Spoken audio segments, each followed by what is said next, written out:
That was The Clash. You listen to Russell Brand on Six Music. This is our Six Music show. What we do with our mouths and brains and whatnot. Good morning and that. Do you see who's over there? Why, it's Matt Morgan, of course. You alright, Matt? Yes. Why are you sulking? No. Why have you got your hand down your trousers? Because I like it, it's comfy. And why do you keep doing blow-offs and making this studio stink? Shut up. Sitting here eating that stinking biryani from a newsagent. If the show was in a toilet, it would be more appropriate, your guttural behaviour and constant grunting. Guttural doesn't mean of the gut. It means of the gutter. And which is, frankly, where you've dragged us. I had to eat that because I'm committed to the wheat-free diet, which you two have given up on. I have not. I've not had any wheat. Yes, you have. You had some wheat the other day. That was a couple of days. Let's not bicker and argue about the contents of our diet. Let's bicker and argue about the content of this radio show. Yeah, There's not been... Trevor? Yes? What's the matter? Well, I'm just saying, you don't have to be committed to a diet like it's an ideology or some sort of political cause. It's not really, is it? It's not like, Zionism. Well, you can say that now, Locke, after having a great big baguette. I hate myself after eating that baguette. You should hate yourself after eating that baguette. What else not can I least do on a because Sunday you morning? ate it from between someone's thighs. Ghastly spectacle it was to watch That was and all. the only bit that I enjoyed.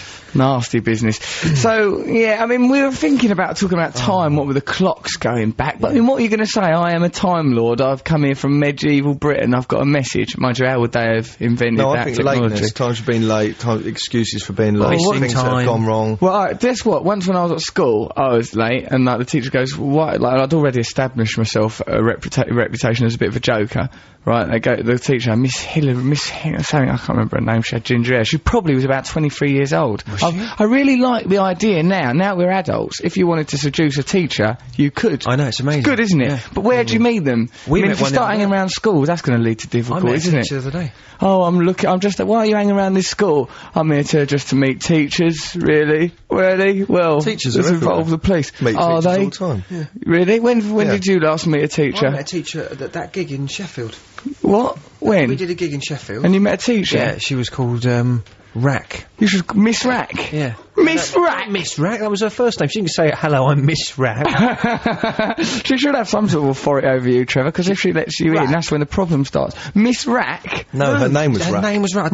Rack the teacher? I think she was called Rack, yeah. I don't believe you. Have you ever met a teacher, Matt, outside? Yeah, listening. Yeah, I have. When? Loads of times when you say, what do you do? And they go, oh, I'm a teacher. And you go, alright, primary or secondary? Right. Oh, primary. Well, That's anyway. Exactly when I was John Miss Betts! Miss Betts, I fancied her. And then there was another one, Miss something, Miss Hillary, I can't remember her name. Anyway, she goes, why are you late in front of the whole class? I was late. And I goes, well, and did it in this voice and all. I went, well, there was this great big spaceship. Like that, and everyone laughed, right? And then she goes, stop it. You're causing a bad atmosphere here at this school. But really, I've realised retrospectively that I have had catchphrases all my life. When I was little, I used to go, don't do that. Right? Good catchphrase. Don't do that. And then, when I was a bit older, I demand an explanation. Why did you used to say, don't do that? A lot of my babysitters, Matt, took certain liberties that by any stretch I couldn't be expected to tolerate. So much it became a catchphrase. Don't do that! Don't do that! Tell a teacher! Tell a grown-up! Inappropriate contact! Yeah, bad really, but there you go. It's made me the man I'm not. So we're talking... I think, time's a good thing. You think time's a good thing? I think it's too ethereal. No, I think it should funny. be teachers. Russell used to have teachers. Teachers, that's not bad. Teachers. Can I just say about you having a clock that was set 45 minutes into the future? Russell used to have his living room clock set 45 minutes into the future. And the kitchen clock. And the kitchen clock, but not even to the same degree. Bit of future, different bit of future. So no clock in his house was reliable, and he thought that would make him earlier. Which is why I'm never late. You are always late. You pair of dirty Judases, betrayal! You don't know what time it is. But that wasn't why he did it, Matt. I'll tell you why he did it. It's so when people come into his house, they're disoriented. They're disorientated when they come in my house anyway, and then when they try and leave, he goes, don't do that! Don't do that! Do this! Do this again! Do this with your bra off! Good old life! So what, we're going to talk about teachers? We could talk about teachers, yeah. What teachers did you have a crush on? Let's see if we can catch up. Trouble is, our teachers will be old now and we wouldn't fancy them. I bet one of our teachers is listening. We never fancied them in the time. I imagine all your teachers, Trevor, have all retired. The poor sods, they probably thought, Christ, we're wasting our time. Mr. Perkins is still teaching at Campion School. Mr. Perkins? Yeah, we've got a listener at my old school who listens and lets me know what happens at there. Really? What's going on? What's going down at Bugbrook? Exactly, yeah. The Bugbrook School. Don't that sneer at me. I've got a listener who lets me know what's going on. Here's a question from Heather from Brighton. What sports days on this last legs? I used to hate a sports day. For me, that was a humiliation day. Yeah. When I was very young, there was a race where, where a race where it had a lot of things, like you had to run through a hoop, then a bit with an egg and a spoon, then a bit in a sack. Not very sporting, is it, all that? That's ridiculous. It's not sporting, it's a farce. Proper things like the high jump, yeah, and then an egg and spoon race. Yeah, what you do in the Olympics, egg and spoon has very, very low credibility. The bag pick-up thing, we have to, the shuttle run thing. They think that it's a knockout is the Olympics at school sports day, and that you're aiming towards it's a knockout or some sort of... The school take it really seriously, everyone takes it really seriously, but there's the egg and spoon race. Yeah. Which is just a tennis ball. It's not even a proper egg. We didn't have eggs. I think we might have had an egg. I think we might have had an egg. You can hold that with your thumb. Then there's the race what your parents do. My dad's never there, of course. Embarrassing. My mum just sat there. The mums and dads race, sobbing on the sidelines. We were doing one of them ones where you have to jump through a hoop, get in a sack, put an orange under your armpit, type sort of... Well, that's what that MP died of. I just had to jam an orange in my throat till my eyes rolled back in my head. And eventually I sort of saw a Jesus-like mist. Yeah, right, and then I did the first bit of the race, ran one way, but then you're meant to run all the way back. But instead of running all the way back, I just ran to my mum. What? Yeah. Because you were a maverick, or because you were a weak little child? I think I was a combination of both, and to this day remain just that, a maverick weakling. Oh. When I did a running race once, I just looked at the people that were cheering me on. I didn't look where I was going. Well, so you ran, eventually you cluttered into the crowd. Ran like that. Trevor played to the crowd. Yeah. Trevor actually was astonishingly, he was a good sportsman, played cricket for his county, didn't you, Trev? Yeah, I was captain of my school at cricket, and I played football. It's astonishing to hear of you excelling in any area of life, for those of us that have to tolerate your mediocrity on an almost daily basis. Well, Trev. Oh, don't be hurt by that. What part of cricket did you do? What part of cricket? Matt's not a cricket follower. A bowler. I was a bowler and a batsman, a captain, a slip fielder, a short leg. Trev, don't slip into your stand-up now. Anyway, we've had a question from Heather from Brighton. She goes, last week's show, you said at 7 years old, you thought you were in with a chance with your babysitter. My son is now nearly 7. Should I be worried? I was going to ask a 17-year-old to babysit, but now I feel a bit nervous, says Heather from Brighton. Yeah, do be nervous. Depends on the child, though, because... So what's he like? Get him on the line. We'll judge him. Goes, hey, toots. Hey, sweet cakes, why don't you come and sit down on the settee? Well, there's rules about going to bed. Kind of silly rule. Don't you think that's kind of restrictive? Why don't you and I just have a little chat? Cigarette? if he's like that, then worry about getting the babysitter in. Also, make sure the babysitter's thoroughly checked over, because otherwise you might find your son going, "Don't do that!" for the rest of his silly little life. Give us a ring, Heather. We'll talk to your lad. We'll work out what sort of babysitter he should have. Or send us an email at russell.6music, bbc.co.uk 64046. Good the radio station's doing so well, isn't it? Good that 6 Music's doing so well, and that we've hoovered up all the credit for a radio show that's on 7 days a week, 24 hours a day. This 3 hours is being credited. That's good, isn't it? Yeah, I did see my name in it. It's a bit disappointing. Well, in that case, of this 3 hours, I've hoovered up all the credit for us for it. All the credit for 7 days a week, 24 hour day radio. Your billowing ego. Into the ego it goes. More praise, more credit. Yeah. I met someone yesterday, though, who said, aren't you on the Matt Morgan show, Trev? Don't tell me things like absolutely. that. Yeah. Who was it? That's where were you doing voluntary work in an asylum? No, it was a gig. Someone came to a gig and said, "You're on the Matt Morgan show, aren't you?" I think finally. It's obviously some kind of sick joke from a lunatic. I can't remember what your name is. I don't know what you're called, young man, but this dreadful racket's going to have to pack in at some point. So we've got quite a lot of good things coming up on this radio programme. You can text us about teachers, or if you want, the abstract and non-existent concept of time. Plump for one and not... No, let's have a competition. No, let people decide. We're a democratic show, Matt. Vote with their feet. Let them vote with their their feet with their little tootsie pools. So yeah, talk to us about teachers, crushes you had on teachers, relationships you have on teachers, whether or not, if you taught any of us at school and you're still not been institutionalised, why not get in touch with us and we'll talk to you. all my teachers. Well, I like some of my ones. I've met some of them recently when I went back to my school to give people certificates and that, and Mr. Seal, he was nice. What about when I had to when we wanted to film at your old school? We had that message from a teacher. I think we've mentioned this before. Yeah. There's a message from a teacher going, yeah, he said, well, we can do that. I think some people remember Russell here. And then we got a phone call saying, it was an answering machine message saying, yes, some of the teachers do remember Russell. We won't be filming. He wasn't remembered in the best light. He pinched me. He kicked girls. He was an unpleasant responsible child. for a series of fires. The lad's not. We don't want him back here. Right, so we'll talk over the course of the show. Yeah, we can chat about teachers. We can chat about time. Imagine if you could fit them both into the same thing. Wouldn't that be good? We'll call Noel Gallagher later on. Matt's got a cultural review. What are you culturally reviewing this week, Matt? Or do you want to keep your powder dry? Do you not want to spoil the surprise? I might keep it in the old gym. What are you doing? Keep it in the gym? Yeah. You don't want to do that. Don't spunk it. That's what you don't want to do. No. Don't leave it in the gym. Save it for the big night. Keep it in the gym. Until the match, eh? There he goes. It's sporting Matthew Morgan. Lock it up. Keep it in some sort of analogy. He's leaving it in the shower. He's keeping it in these mixed metaphor. What about you, Trev? You doing a Sonic Enigma? I'm doing a Sonic Enigma. I've done a Sonic Enigma. You've done it already. It's a pre-recorded one. I wonder what it'll sound like. I mean, I'll just a short like, come in, Mr. Locke.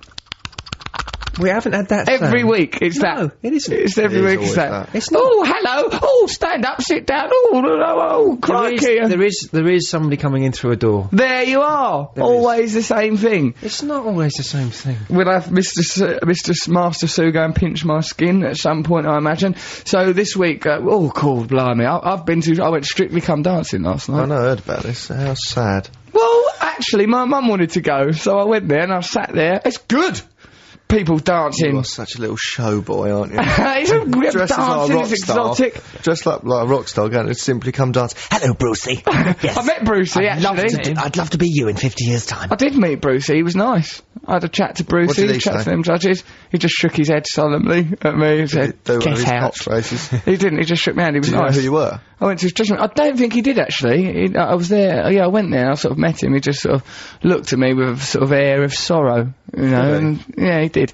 And then perceptive of him. he saw through the facade into the glum, doom-filled hatred. So what happened then? Because someone texted me and said, Russell's on Simply Come Dancing, or whatever it's called, Strictly Come Dancing. I thought, oh God, here we go. Someone texted me about it, someone emailed me about it as well. Well, I was there, up the front. I said, what, is he being interviewed? And they replied, no, he's just transfixed on the action, like and then... Woofter. Like a woofter. I was enjoying the action, it's brilliant. It's really good when you watch it, all that dancing, they try their hardest. No, why I would not? Because I'm no good at dancing. You are, mate. And I'm too busy. Those are the two reasons. Next year we've got a lot on our Channel 4 show, starts soon, and it's going to be brilliant. Noel Gallagher's coming on it. Who else? Courtney Love, David Walliams, brilliant guests we've got. Brilliant, sexy new set, exciting new television show. So, yeah, alright, should we listen to some music now? Yeah, let's listen to a guy called, what's his name? Yeah, Morrissey. Oh, guess what I was... how that got in there? Morrissey's management... Morrissey likes me. Hey, Morrissey likes me, alright? Russell he likes said me. That this morning. What an idiot. He does like me. Oh, Morrissey likes me. Of course he likes His management told me. Yeah, well, you're responsible for most of his royalty checks, aren't you? Let's give that man some more money. How do you know? Well, hang on, so you hang around the record company long enough, and then someone comes out and goes, yes, sir, we spoke to him and he does like Thank you. Now, would you mind please leaving? You're making the receptionist feel upset. You can't do that. No, like, I got sent this letter, and he What? I got sent a letter. He sends letters. He writes with his quill. Self-important quill. Oi! I think I like him. He sends a letter, and then you've won a competition because Morrissey likes you. Morrissey likes me. He sent this CD of like someone else on his label that he likes, and I was meant to bring it here and play it. I forgot though, because I was under pressure. Then he won't like you for that. I will play it next week. Don't worry about that. Klaus Nomi, that's who he likes. Listen, stop going about Klaus Nomi, Trev. Are you being paid by Klaus Morrissey? Nomi? I'm just saying, Morrissey, Klaus Nomi. You lied as well, because he's not from Salford. He's not from Salford, he's from Austria. Austrian. It's fairly obvious. So that was it. I can't believe you believe I that. like the simplicity of playing everything for Manchester for one show, and it was ruined we'll make by up him. for it. Let's listen to Morrissey now. This is a live performance. Manchester music. But stop it, Trevor. Stop rabbiting on. Concentrate on what you're doing. Right, let's listen. Look at him. He's got no idea about the radio, how radio works. Right, so let's listen to Why Don't You Find Out For Yourself. It's recorded at the Theatre Royal 1995. A little bit of information, little tidbits like that will make this listening experience all the richer. Send us your emails about teachers or time. 64046 music. He's bumped into his bloody mic. Look at him. He's like he's a loose cannon. Trevor sits. Oh, there's old Morrissey singing his little mouth off. So we're talking about, right, you know, he just now goes, you listen to Six Music, Russell Brand, like, you know, he goes just now, oh, should we talk about teachers or time? Well, let me tell you, gentlemen, we have been inundated with area? anecdotes about teachers. No one mentions, oddly, the abstract concept of quantum physics and that. Morning all. Oh, this one's not about anything. Morning all. I'm doing a car boot sale while listening to you, says Joe in North Wales. How much should I sell greatest hits of Duran Duran and Simply Red for? You've got to give them away, Joe. And you really, to give them away, lure people to the car boot sale. That's a very good Yeah, idea. we can do let's do a promo. Turn the radio up now, loud now, Joe. And there we go. Come to Joe's car boot. Joe's car boot. There's Simply Red and Duran Duran at Joe's car boot. Wow. Don't you think that will draw people? It's a huge crowd now. I think people are now clamouring round at things out of Joe's attic, aren't they? I think Toasters, Breville's. Digital radio's broken. I think, Joe should give us more details of what she's selling, really. A car boot sale, then we can do a series of on-air adverts for Joe's car boot sale. Yeah, but I reckon Duran, Simply Red, best hits, £2. Oh, £2? 50p? 50p? 50p, come on. Duran, what was it got good hits on it? Oh, Duran Duran's one of the great bands of the 80s, surely. £2. Matt Whitby, if you could go back in time, what thing would you tell someone else? It's time related. If I could go back in time, I'd say, don't alter the course of history, please, Brand. Don't alter the course of history, like in the photo in Back to the Future, I will fade out. Yeah, don't tell JFK to duck or something. Yeah, right, I'll go back, right, I'll go, JFK, you know, you've had these affairs, you've been carrying on, for Is God's it true sake. he had a tunnel where women were brought in every day and he slept with different women? Every day he had his own little sex tunnel going down under the White House, yeah, and he said if he don't have a fresh piece of ass every day, he gets a terrible headache. And because he's president, people just had to get him it. My God. Down his little sex tunnel. So I go digging that little tunnel under your ass with a spoon, shaking it out of your trousers. Yeah, I have to. I'm just trying to keep it on the lowdown. I'm using my cat's litter tray to store all the debris in. That's amazing they did that. It's good, isn't it, that JFK could get away with that? And then, because they're all gangsters, weren't they, the Kennedys? Oh, no, that might be libelous. They're probably not gangsters, but Joe Kennedy had unusual business Don't interests. do that. Don't do that! Label a dangerous family. He's coming back. It's a brilliant catchphrase. I've just realised the clocks went back last night. Love and metal hugs from Alison, up too early in Manchester. If you could be any children's TV character, who would you be and why? Bagpuss! Because when Bagpuss go to sleep, all the others have to go to sleep, and no one else allowed to live their life without Bagpuss. Danger Mouse was quite cool, wasn't he? Yeah, but then you got to hang out with Penfold, which we already do, in the shape of Trevor Locke. We essentially live that life anyway. Who is Banana Man? What does he do? But Danger Mouse had a sidekick who was a bespectacled twit who was always slowing Danger Mouse down and going on about things from the old days and claiming to have smoked aspirin in his school band. There was a lot of similarities, actually, Trevor. It was uncanny. Wendy Bruce says to her, oh no, this is from Malcolm. He goes, I've just finished listening to last week's show. It was brilliant. Will today's be as good? This story is irrelevant. At my local Asda, other supermarkets are available, he's put that himself. They have shopping trolleys with little cars on the front which children can sit in. The poster advertising these trolleys features a little blue bear called Boobaloo. What? That's ours. Right! Asda, we'll bring you down. Is it right? Okay. Do you think that they mean it in a sexual way? Says Malcolm. Of course they do. Boobaloo, the little child's bear. Boobaloo, get How's my it spelled? toy. Exactly how we would spell it. Boob and then A, then Lou. Boobaloo. Right, It's got Asdas. two rude words in it. And that Very rude. belongs to Lou, us. that's rude. That is a place where you could have a cuddle with someone you barely know. Boob, that is why you've gone in there in the first place. The very fact that they would have a bear called Boobaloo shocks me to the foundations of my irritable soul. They'll have a crocodile sitting called Bumbelow. Bumbaloo. Yeah, they will. Yeah, we own that. And I think think they'd have a koala called Erection. It's the whole of that as the situation's gone hopelessly out of control. Listen to this. Too good to miss. What is this is a question to all three of us. If you had to murder the other two, how would you do it? Trevor with sort of put like a chopstick up his nose and bring his head down on them. Chopsticks. I love them. They're interesting things. Oh, is this because of that thing when at school everyone goes, oh yeah, in an exam once, someone had two sharp pencils up their nostrils and slammed their head on the desk? Yeah, no one ever done that. That was a lie. No, that was an urban myth, wasn't it? Yeah, totally. No one done that with two sharp pencils. I'd murder Trevor with a chopstick, then pull his head down the desk. Matt, I'd make him. I'd set up some pipes to his bum and his dinkle, Stupid. and so that he had to consume his own mixturation and like some feces. Twisted Seven stuff. Yeah, because you're so obsessed. I met Matt's family the other day. Me and Matt, we went and done a gig in Dartford and met Matt's family. We've found out even more anecdotes about Matthew's toilet habits when he was a lad. Don't be so Him and his stupid. family Watch out, Ross. gathered round a tape recorder. Even his Only the younger- children of my family. The children of the family gathered around a tape recorder. You know them old tape recorders where it's like a big record button and your microphone, you talk into it. It was a novelty gift of very the mature. Morgan family. They all stood round it Oh, doing... we've got to go to the news. Doing blow-offs. We've got to go to the Yeah, news. hold on, we'll go to the news in a sec. All stood round it doing blow-offs into Me this and my tape brothers recorder. and sisters, as children, Done- recording then farts. Matt done diarrhea down onto it. He goes, Which was very I've got one." unfortunate. Pulled down his trousers and pants and done diarrhea all over a tape was a recorder. child. And they've got a tape of it. They've got a tape of it to this recording of day. We should get that tape. You, Matt, that is a shocking Where's behaviour. these tapes of you singing, I'm a baby with With a beard. We'll get those tapes one of these days.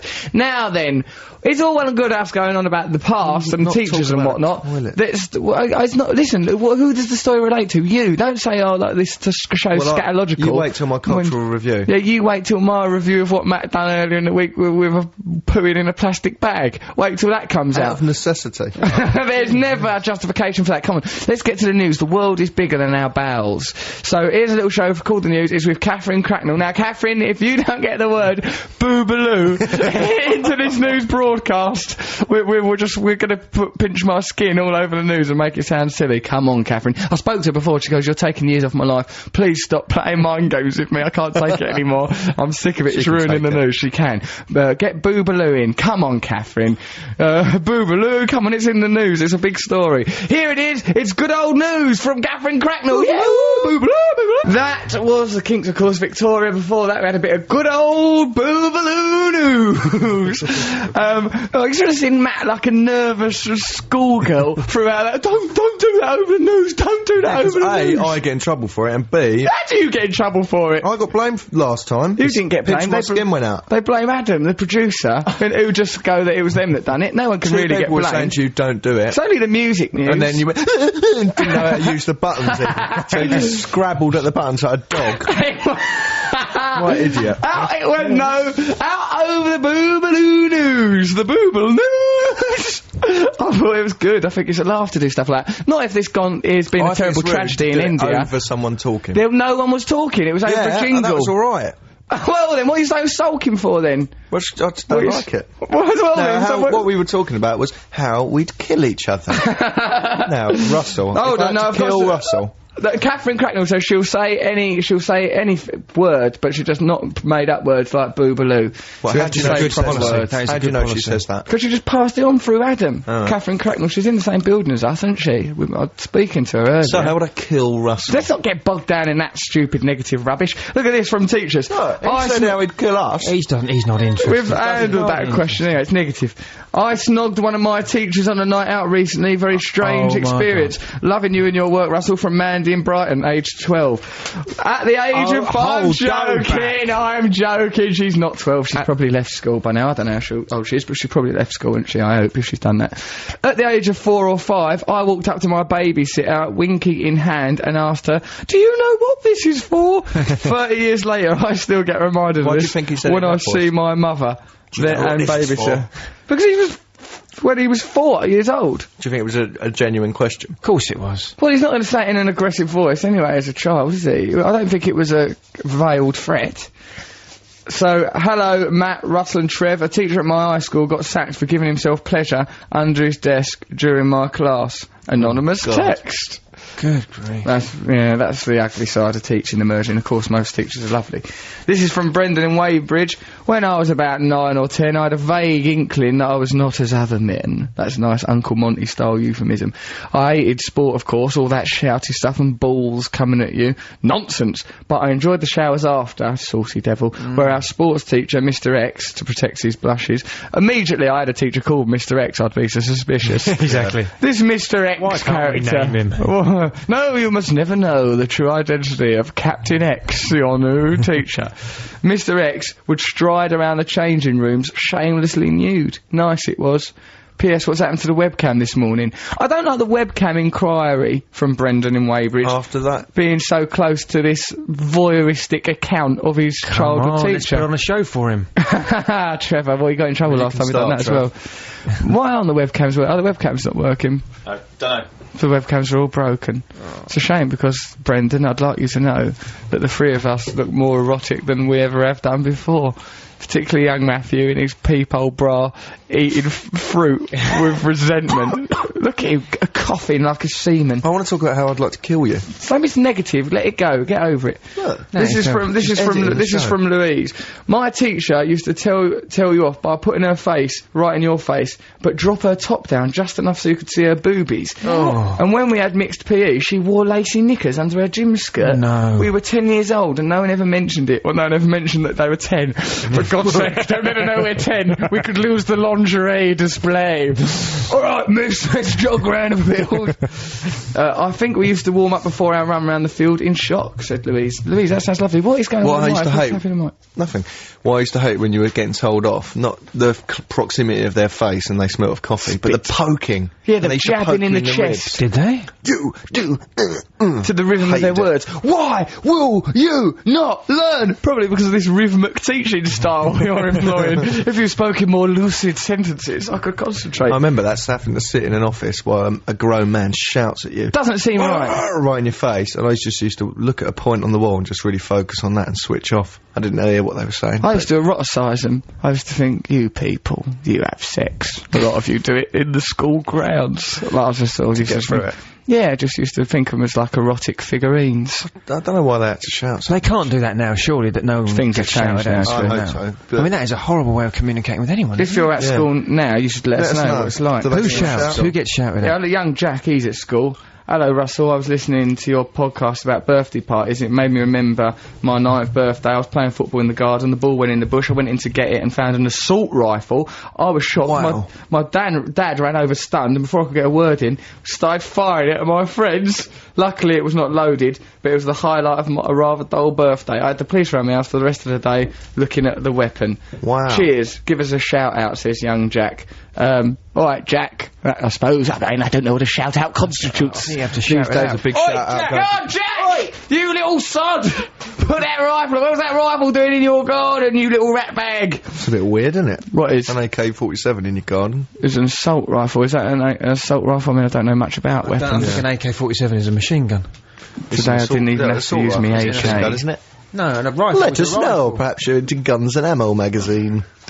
There we It's go a then. strange thing to know about. Trev, come on, you've got some emails that you sort of asked for, like a right little ponce a minute ago. Alright, guys, I once fancied teacher. Why doing that voice? Because he's from Leeds. Leeds. Leeds. Alright, guys, once fancied a teacher at primary school called Mrs. Clark until one day she pointed back at classroom revealing a whopping pit of hair.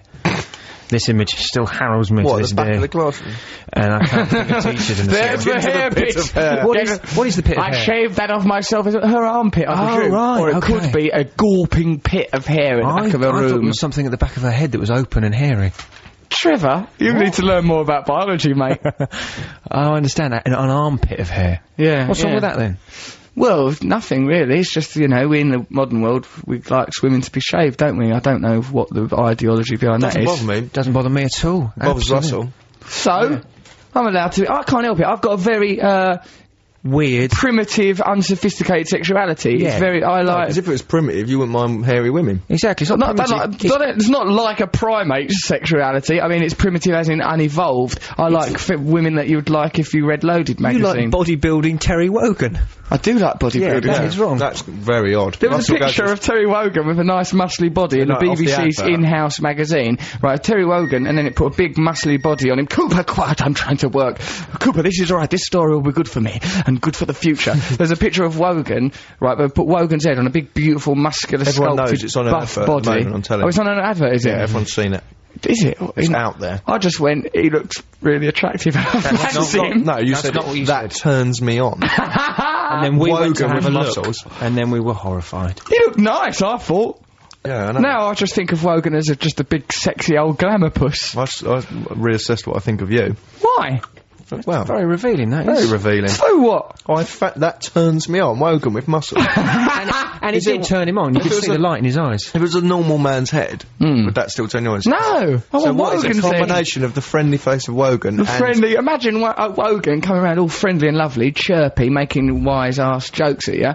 Then he takes his shirt off and goes, "Here, Russell, take a look at this." no one knows about this. Russell, I got a little secret for you. And he undoes his shirt and he's all buff and that. What and would then you he do? gives Fall to your knees? I go, "Oh, Terry, I wish we could do it 3 times a week like when I was growing up." And then he cuddles you up into his big mighty arms and carries you off. 3 times a week, It's didn't he? Wogan in that beige It was live, set. wasn't it? He's live and all. Live Wogan. Oliver Reed, do you remember Georgie that? George Best. We only remember the drunks. Remember Common that. Wisdom. He walked off into the audience. He walked off in the audience. Yeah. Did that excite you as a lad? Did actually. And then you think I'm a pervert for being turned on for Wogan. There's you, Common old wisdom. walking around in an audience. Dirty devil, wasn't he? Oh, bless him. Is Right. he, still alive? Yeah. No wisdom, yeah, of course he is. He's still going well strong. So, standing in the way of control, the gossip. I read about their gossip, right? The lead singer, she was old, dead poor and that, grew up in Arkansas and fries and eats squirrels for her lunch. That's like when she was growing up. That's a new kind of poverty, isn't it? Like, Well, I think that people eat squirrels in Arkansas. not the mayor. I think it does. The mayor won't have a squirrel. It's like eating pigeon. No, Yeah, it is. It's a delicacy. it's not a delicacy. If you do a squirrel the right way, it's fine. Trevor, you with your reputation for slaughtering small mammals, you probably think it's okay. You and Jason Weathercoats smashing in the skulls of them blue Please, tits. that was a humane killing. Claricoats, wasn't it? No, Jason Claricoats. Hey boys, who were wiping out that family of blue tits. Remind people, in case people haven't heard it, what happened. A family of blue tits fell out of their nest on a hot summer's day and were dying in the sun because their mother couldn't get any milk to them. They don't eat milk. Of course they do. Well, no, they don't eat Blue milk. tits don't eat milk. They're birds. All They right, have well, worms. whatever. You couldn't have worms or the little things because the mother was frightened. The mother you just put disowned them them. back- Why was the mother frightened, Trevor? Because of you, Jason Weathercoats, No. waddling around, No. swinging shovels and pickaxes Learn through the something sky. from me. Learn something from me now about bird life. I know about bird It's life. Darwinian. If a bird falls out of the nest, The mother that- feeds it. No, that shows that bird has got the wrong DNA and it's weak. And if it grows It up, just could be a True. mishap, Trevor. if it's a mishap, there's a genetical reason Have why you it's a not read mishap. The Ugly Duckling? Nothing That was the is ugliest accident- one. It grew up to be a swan, which I've Didn't never f- understood. it How didn't it went fall- from being a duck to Oh, a no. swan. It's mysterious. Immediately, That is That's mysterious. because it was. it wasn't weren't actually even a duckling. Why was it with other ducks? It got lost and it got Mixed in picked with the up a ducks. load of ducks. Right, that's Don't as tell simple me as you that. really didn't know why. Well, no, I thought he was with other members of his family. No, then he he was grew a up to be- cygnet. He wasn't a You duckling. idiot. That's the So whole it point. should have been called the cygnet. It should have been. Misleading. No, he's the ugly duckling. duckling. As a Duckling duckling. with a claws. 'Cause he The isn't ugly really a duckling. It's not even a duckling. The whole story, if you Most ask people me, is- work that all out when they're about 3. Exactly. I'm glad we're working it through now. Now, the It's 3 been troubling bears. me. What's going on with these guys? made at the same time. Why isn't it all cooled to the same temperature? Why's one got salt in it? Hey, why can't they just love little Goldilocks? Yeah, why is all the porridge different? Because Right? different sized bowls. And why's grandmother living in the woods for anyway? Another story. But why live there? Just live in an old folks home or in an house annex. in the woods. Live in an annex.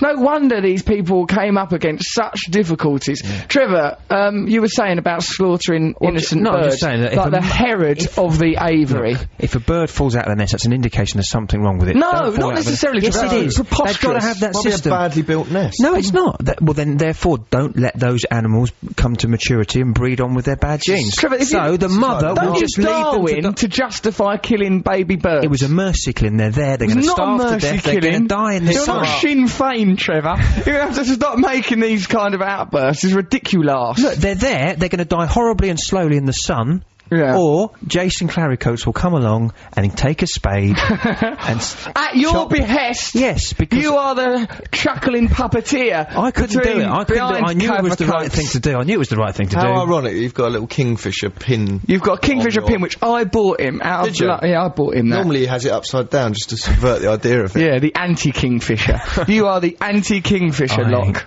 I ain't. You are. Go on then. So then you and Jason Weathercoats. Well, I said, Jason, look what's happened to this family of blue tits. There's 6 of them there. They're only going to die. Propaganda. The way he treats us. Look what happened, Jason. Can you not see that they're struggling? As if to suggest that I tipped them out of the nest. No, I didn't. They fell out. They fell out. Trevor, why did you say that? I was there with most normal people. I was there with a pipette of milk trying to bring them back. They don't want a pipette of milk. Well, but they wanted something. I couldn't give it to them. Milk. I couldn't. Whatever they wanted, I couldn't give it. Not the first mistake you've made involving pipettes either, Trevor. Getting that Pupini Sisters band on this show because you thought they were the pipettes being one of the first errors that you made in that area. We said we'd never mention that. Well, it's mentioned now. So, Trevor... But they were very lovely when they came down. They were brilliant, and I wish them every success. Well, they're doing all right. They're doing really well since they've been on this show. Good, I'm glad. They were lovely. Yeah, they're on tour now. Yeah, but that does not mask the fact that you thought they were called the Pipettes. Yes, I did Gallagher's send them a done very well message. out of it as well. No, Gallagher's career's gone from strength to strength. We've got a golden touch in a way. We are the King Midases of radio.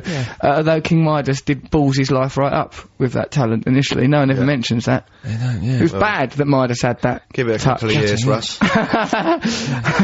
I'm just dead of the game when it comes to mythology and folklore. I'm a Joseph Campbell figure. Come on then, so so you killed all them birds. Well, Jason was 4 years older than me. I looked up to him. I said, Jason, you can do this. Look, what's going to happen? He says, I've got to chop their heads off, Trev. And I said, go Hold for it. on, Trevor. Don't try and reallocate blame. I asked him. I said, look, there they are. I think we've got to, do the kindest What about thing. when we got out of that car the other day and Trevor opened the door, banged into the other bloke's car. The bloke looked round and Trevor Shocked and horrified. just walked off with that, like sort of... Like he was in a French farce. He might farce. as well have started whistling. Yeah, actually Walked off. pulled his somebody collar. else, who was it, Gordon, had to open Someone the door looking and go, after us. Sorry mate, like that. We had to clear up your mess, Trevor. No, Gordon told... Gordon is the tour manager. We were on tour. We're in a car park in a service station. We all got out of the car. Trevor slammed the car door into the adjacent car's side panelling, then got out, and instead of, like a courteous, normal man, apologising, just sort of shuffled off, like...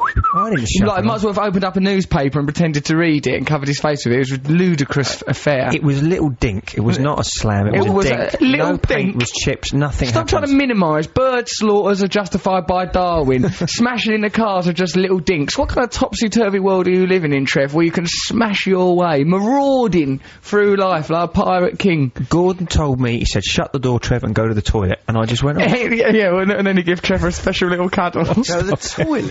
What sort of order is that? Go to the toilet and await me there. He's the tour manager. We'll work this out in the lavage. Someone wants to know if we've ever come close to death, or what is the closest we've come to death. I used to hang around in crack houses, right, and there's a lot of nonsense used to go on in there. I got shot at with a tiny gun off of an estate when I was trying to score drugs. Terrible to take drugs, bad to take drugs. I was there with this dealer. He was on a bike, and we put the bike in the back of the cab. We went along to this estate. He goes, wait down there. He went up to the top of this tower block. Was that dealer who we never knew what gender it was? That's right, it was that one. You could never tell what gender this dealer was. Is it a really ugly girl, or is it a really weird bloke? We could never tell. There were so many odd features about the face of this dealer that you could never work out the gender. I was always just trying to catch a glimpse of some sort of package or booby. What about the way he walked?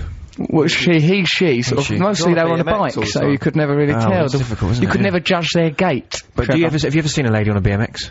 Only in the film BMX Bandits, Nicole Kidman was on one. Yeah, she cycles differently. I think there is a precedent.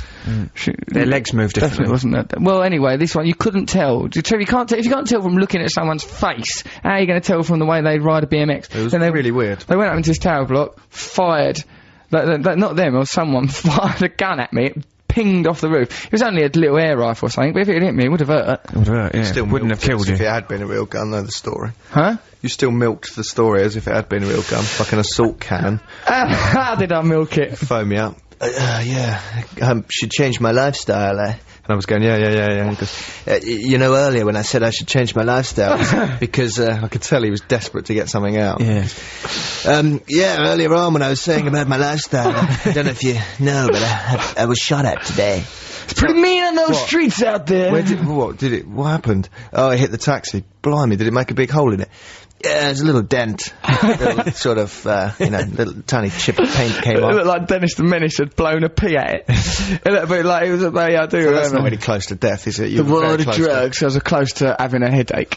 And also, but no, a lot of time in them crack out. Well, one time I remember there was just me, a couple of prostitutes, and a drug dealer were going into a crack house for some crack. They started having he started getting really aggressive with his prostitute, and I said, no. Perhaps you shouldn't be so aggressive to this prostitute. He was like, yeah, come on in, man. Oh no. Man, my depth. And then I got in there. It was a nasty. Crack houses. The atmosphere in there is terrible. Really? The decor awful. The clientele abysmal. Really? This is my Russell Brand's crack house review. I mean, if you insist on taking crack, just go home and do it there. Do not do it. Don't do crack at all. That's Awful. a better idea, isn't Buy it? it there, Horrible. or you just go there to... You get the crack there. Yeah, no, it's not like a. It's not a bring your own party type No, you thing, don't bring a rock party. a bridge night. No, right. What have you bought? Oh, this is very nice. No, you go there, you get the crack there, then you just stay there, because where else you got to go in the case of most people, but I obviously didn't belong in that world. There was one I went to once, and there's this woman that served up from her bed. She was sort of in bed, and there was all sort of people surrounding her, and this opiated sort of crack atmosphere, the air thick with fug, people in every room, people slumped in the bath, like the end of the world, like a Hogarth painting, all these people slumped in corners. Ghastly place, really, and also the quality of the drugs was awful. And then you titting about dressed up as an MTV Dressed up as an MTV presenter. Hello! Woohoo! I'm Russell! Give us some crack! Oh, that was one of his old catchphrases. Good little catchphrase it was. Don't say in your own name.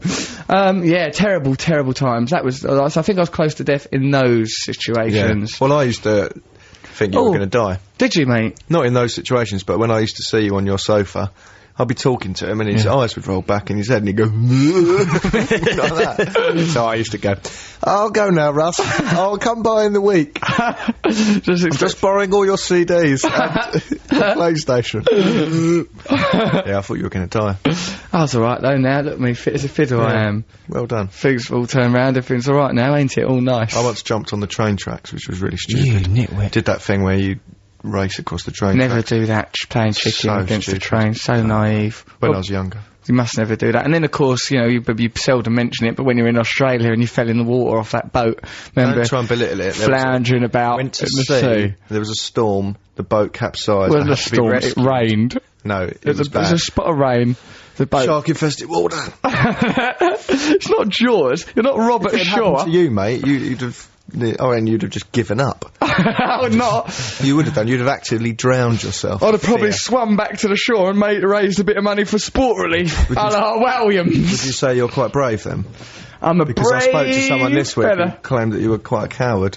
Well, I'm a brave man. No. A brave and fearless man. Let's listen to gossip, and then Matt can try and ruin my reputation. Let's listen to the gossip, standing in the way of control, which is essentially what I'm doing now. Yes. By putting this on. Let's In listen fact, to the I gossip. have got control. You've got Can't control. say- Come on, we can do it afterwards. It's been a long Assassinate link. his Do it character. after. Okay. There you go, the gossip there on the diet of squirrels and that. I like them. I think they've got a lot of energy. Nice. Watch people, lot of energy. I prefer hot gossip. Do you, Trevor? I bet you do. Here, we've got this new phone number thing here now. If you want to phone us up, what is the number, Trev? You can read it off that wall easier than me. The telephone number is 08700 100 600. Oh, yeah. So go on, say it again. 08700 100 600. 08700 100 600. Yes. Call that number if you want. You can chat to us about anything you want, teachers or stuff like that. If you want to come down and see us, if you live, like we're in London, we're off Great Portland Street and Gildea Street, come down. We're here till 1 o'clock. You can pop in. Because in Manchester, there's loads of people down. There's ever such a nice atmosphere, but all people sat round us. Yeah, it's lovely, like a wasn't festival, it? yeah. Come down if you want. We're here till 1. We're on Gildea Street. There'll be a bit where you're downstairs in security. You have to fill in these forms. It's a bit tricky. Just turn up. if you like, if you fancy it, come down. Come down mob-handed. Come down in costumes. Come all in costumes mainly, I think. Yeah, you right, only come down in a costumes. costume. You don't have to come in a costume. Yeah, come out. Wear something. Come as you are. Don't come naked. Once when I was at school, says Rob from Birmingham, our French teacher was ill and we had a substitute teacher. He set us some work to do and told us to be quiet and get on with it. He then looked like he was doing some work on the computer. Unknown to him, the computer was connected to the big projector and the whole class could see that he was looking at porn on the internet. Brilliant. We tried bribing him for better grades or money, but because he was a substitute teacher and not a normal teacher, there's nothing we could do, so we grassed him up instead. Oh. P.S. When my phone says message failed, I exclaim with excitement, "Thank you, Cooper! You're brilliant!" It's a good catchphrase to do that. This is Lorna from Tokyo. She goes, I drew a picture of my English teacher, Mr. French, holding my form teacher, Mr. Palmer's Winky, both with squints of lusty self-interference. Of course, I labelled the characters with their appropriate names. The picture got passed around in class, lots of sniggering. Then, of course, the teacher got his hand on it. Class detention until whoever drew it owned up. That bit where they go, right, because Russell's been bad, all of you will have to stay behind. I hated that. Yeah, it never works either, bad does it? tactics. You don't think it works? No, I you never felt a lot of antipathy. Did you? From your... Well, that was probably for other reasons. There were probably a lot of motivation for that antipathy. What I didn't like was when you'd done when you were the creator of the drawing, and then they find out it's you, and then they stand there, and then they hold it up and go, "Do you think that's funny? Do you really think that's funny?" And then you clearly do, because you drew it, and everybody laughed at it. I think it's quite a good cartoon. So then you're sniggering, because it's like a picture of that person with their willy out or something really immature, but funny, and they go, "You're still laughing, you still think this is funny, don't you?" And quite good. It's growing, actually, if anything. The humour's getting funnier, if anything. I think that the old education system needs to be reevaluated, the kind of things that we're taught. Abandoned. Just trying to get you to conform, isn't it, really? It don't really want to teach you anything, just tries to break your spirituality you need and to make know you into stuff. an automaton. Exactly, yeah. What do you need to know about? Just be nice to each other. Get, you need to know how to read and write, read books. Good to know how to read and write and read books. Good to have basic scientific knowledge, Yeah. knowledge of literature. In fact, all the stuff they teach is alright. It's the system. Yeah, it's the system It's of wrong. breaking your will. Why do they do that? Why do they have to break people down? Because they want you just to conform and behave yourselves, don't they? But it's not part of a big picture. They just want you to... I think it happens in an institutionalised way, the way that we need a culture where people are operate as part of a whole as opposed to expressing individuality, But I which don't in many agree. ways is good. I don't agree with those schools where they just let you do whatever you want. Yeah, I wonder.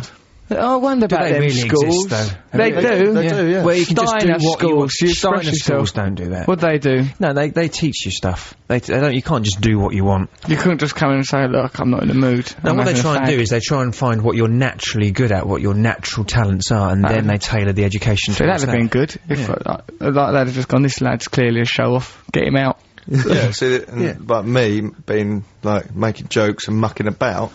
They'd have so encouraged got me that. into trouble. Right? They'd have Because exactly. now it's my job. Yeah. That's it. We all do as a job the things we were told not to do as children.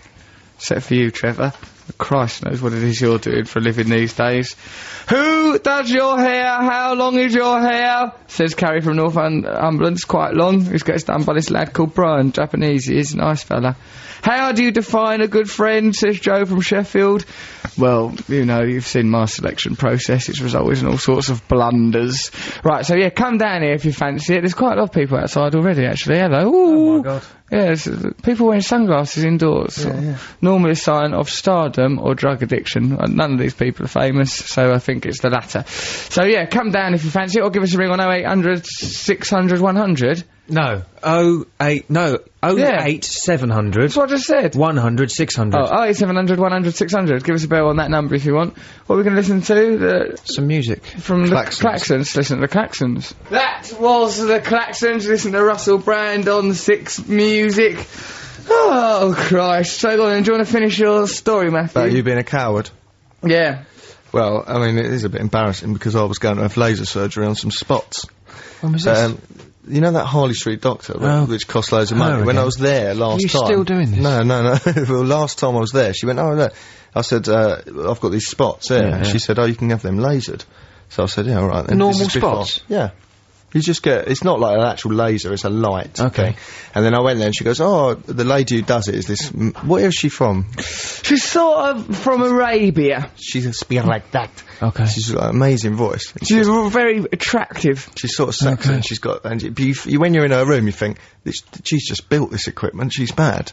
She's got the air of a mad professor, certainly, this woman, and you do feel a bit trapped in the room. I went there because, like, she goes, oh, you can have this hair removal like our woman would have on the bikini line. Yeah. You can have it on like, a shaving line, so that when you shave, everything will be all perfect, and you won't have to shave, like, your neck or, like, higher up. Oh, I remember when you did face. that. Yeah. Yeah, it bloody hurts. Well, it looks weird. They didn't fire tell electricity at you. Yeah. You're just sort of pinned down by that woman. That meant you, okay, Mr. Russell, okay, now I fire. It's okay, close your eyes. And there's sort of fires, and you feel all light and electricity going through your skull. It's quite scary. And she's looming over you, and she's a bit sexy, and she's hurting you. Oh. And the last time I was in that situation, Oh, no. it was cost a very fortune. different. Yeah, it was. It's not electricity, it's just heat. What is but it? It's It's light chemistry. at the same time, so it feels like you've had an electric shock. And she goes, 1, 2, 3, poof, and it hurts you in the... Wow. It's Does it like make a being sound? stapled. Do you get that in sound? the face. You get some... Yeah, it's like being stapled, or you know when a fly flies into one of them blue light things. Yeah. Can you see it? Can you see it? Yeah, you can, Yeah. even though you've got little metal Glasses on, it gets fantastic. underneath into your brain. But she said to me, I said, because I jumped, right, because she went, I thought she was counting, I didn't know what she was doing, she went 1, 2, 3, poof, and I wasn't expecting it, and I jumped, and I was a bit embarrassed, I said, I'm sorry, do people do that normally? And she goes, oh no, you're very good. I said, oh right, my friend had this, he didn't say that it hurt, I just wondered if it was just me. And she goes, who's your friend? I said, Russell. She goes, Mr. Russell? Like that. She remembered him. Yeah. She couldn't get the thing set low enough, right, for him to bear it. She goes, he very coward man. He can't take very much pain at all. I said to him, like she said, it was going to take like 20 sessions, where normally it takes 3, because he had the thing on such a low setting. I see, yeah. It wasn't even worth doing it. And he's just laying there going, ow, ow, what are you doing? Like that. Mr. Russell, he's very cowardly man. I like that. You had it on level 8, right? It hurt. It goes, the lowest is 6. And it goes up to about 900. It doesn't. It does, she showed me it. She was laughing, she was going, look, this is where Mr. Russell has it. And I was laughing. Where do you have about 11? How come that yours not that much higher up then? No, it's a different... I'm going back next week, I'll have 12.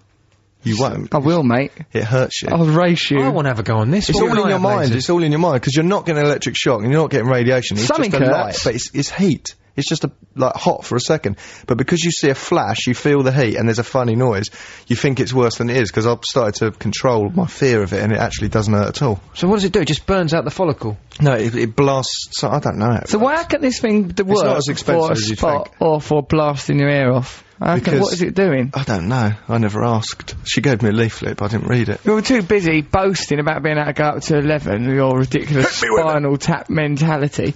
It's a preposterous way to have carried on in there. Did you do that thing where, like, when your makeup lady pulls your hair by accident? Get off! Like that. No, I tolerated it, but I just, you know... So have you only been once? Huh? Have you only been once? Yeah, only once. I didn't go So you're back. meant to go a few times, otherwise it's pointless. So you've Alright. gone through all that for nothing. I'll pop back. Do you guess who we've got on the line? We've got this No. person. Yeah, yeah. Who's on the line? Who's on the line? Sketty, a human female. Oh, Her parents are teachers. Sketty, you alright? Yeah, I'm fine. You don't sound it. You sound breathless. What's going on? Well, I had to rush downstairs and turn the radio off. Oh, you poor thing. You're rushing about in your own home. Who were you listening to? Sorry? Sketty, you be quiet, Trevor. You'll cause the complications. Let me establish rapport, then you step in a professional fashion. Hey, I'm coming to see you tonight. Are you? Bristol, yeah. You live in Bristol. You sound all strange. Do you know, I imagine you're wearing a really sort of long, flowing, flimsy nightie. You're clutching Oh. a bunch of dead flowers, and you're sort of like looking out of the window with really pale blue eyes, sort of and looking mostly upward. Yeah, to Camelot. It's like, Yeah, you're like that lady of Shalott, aren't you? you're like an Ophelia type of She's wearing a character. wedding dress that she's been wearing for 15 years. Sketty, are you wearing a wedding dress from the day he was jilted? Well, no. I'm out living my life. Good, good on you, Sketty, living away, living her life. Sketty, why are you called Sketty? Well, my parents were sort of a bit weird in the 60s, and, What, they were weird in the 60s? yeah. Lots of parents were, I think, and, they were at college and it was a place nearby and they thought it was a nice name. A place called Sketty, and they named you after that. Okay, dear. And your parents, what do they do? They're both teachers. Okay. Has Did it you have to go affected to you? school where they were teachers? Yeah. Oh, that's Yeah, always it's weird. pretty crazy. And they brought me up vegetarian as well.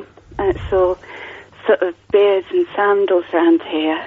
Beers and sandals Even the just in women. your house? Yeah. Yeah. Okay, well, Sketty, you seem to have escaped it only with a mild sort of ophelia complex. You seem alright to me, dear. Oh, that's good. What are you gonna do when you come to our radio our comedy show tonight? You're gonna hang around and meet us after? Well, I'd like to, but I imagine you're in your dressing room, aren't you, being all Russell Brand? Well, don't just be in a dressing room being Russell Brand. No, I'll come out and have a chat and come up to us and announce yourself as Sketty. All right, then. Don't do it like during the live show because that'll unsettle me. But do it like afterwards. Okay. Could come to me and Trev in a public area where there is security in case you sound like the kind of person who could have a turn. Yeah. Could you? Have you ever had a turn? Have you ever done really anything a little bit scared. unusual? Yeah, you probably. Well, yeah. I'm a bit strange looking, so. Sketty, let me just be clear. recognise me I'm not from trying to a set up crowd. a sexual encounter here. I'm just trying us to have a meeting, but I just wanted to be absolutely sure that you wouldn't lunge at poor old Trev with a broken bottle or something. No. No, I don't think you're Sketty. I think you're a lovely, cuddly one. Have you grown up to be a teacher yourself? Oh, God, no. What'd you do? Acid, I'm a maybe. holistic therapist. Ah. Does it work? Yeah, I think so. Well, physician, heal thyself. You sound all balmy and confused. What have you been doing? Scoffing nutmeg and doing a line of elderflower? Well, yeah, I'm not all there. That's why I sort of ring into radio shows. Yeah, it's nice. It's really nice to talk to you, actually, Sketty. I've got a number of ailments, as a matter of fact. Sometimes Yeah. get a bit of indigestion. Yeah, what should I do for that? Crystals. Ginger, that's really good. What should I do? Ginger. Just in have any some ginger. form. In any form. Yeah, in ginger What, oil, as a gas? burn that, or eat ginger. somehow. Ginger gas, ginger liquid, Yeah, ginger shampoo. Sketty, oh Sketty, Sketty. I'm looking forward to meeting you, Sketty. I think you've got qualities. I think you're in touch with unknown forces. It's nice to talk to you, my lovely. You take care. Thank you very much. Take Bye-bye. care, dear. Bye bye. Bye. Look Bye. after yourself, Bye, old Sketty. Oh, and she's lovely. That's what Adam, you just children got call her- spaghetti. Sketty, give some Sketty. I've just seen a skeleton.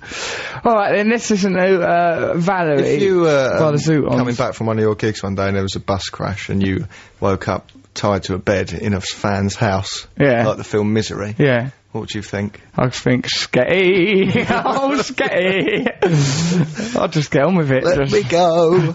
Yeah, you know, if I was all tied up to bed, I'd just try and just think, oh well, at least I'm laying down. No, you wouldn't. You'd go mad. No, I'd You'd be very angry. I'd be relaxed about it. I'd say, no, look here. I'm the force of my generation. You can't tie me up in a bedroom. Not my words, Matt. Chris Evans' words. You know, we can't condemn dear Chris Evans after what he's done for broadcasting. He's elevated us.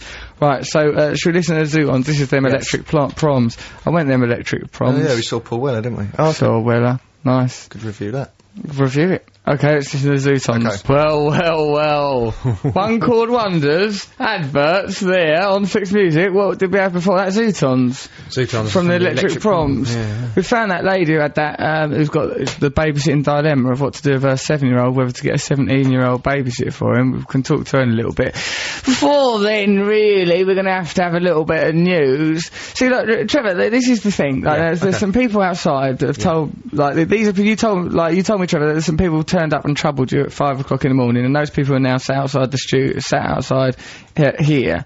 Right, so like, that is a bit strange, turning up at your house at 5 o'clock in the morning, but it's Unusual. Sometimes I do it. we all know a comedian. I've done it before. I've turned up at my house at 5 o'clock in the morning That's trying to get in. less irregular. Yeah. Russell went to your house for the first time, didn't he, the other day? He came in, Trevor- he did a wee on my bin. That wasn't on the bin, that was the toilet. It wouldn't surprise me with your ridiculously designed house. Your kitchen, Trevor, is clearly trying its hardest not to be a kitchen. It looks like you just walked into a parlour and went, right, you're a kitchen, and threw a fridge at it. It looked like the cooker looks like it's trying to get out of there. It looks like it's making an excuse. It just looks like, imagine, right, we're in a radio studio now. My house and right, rude.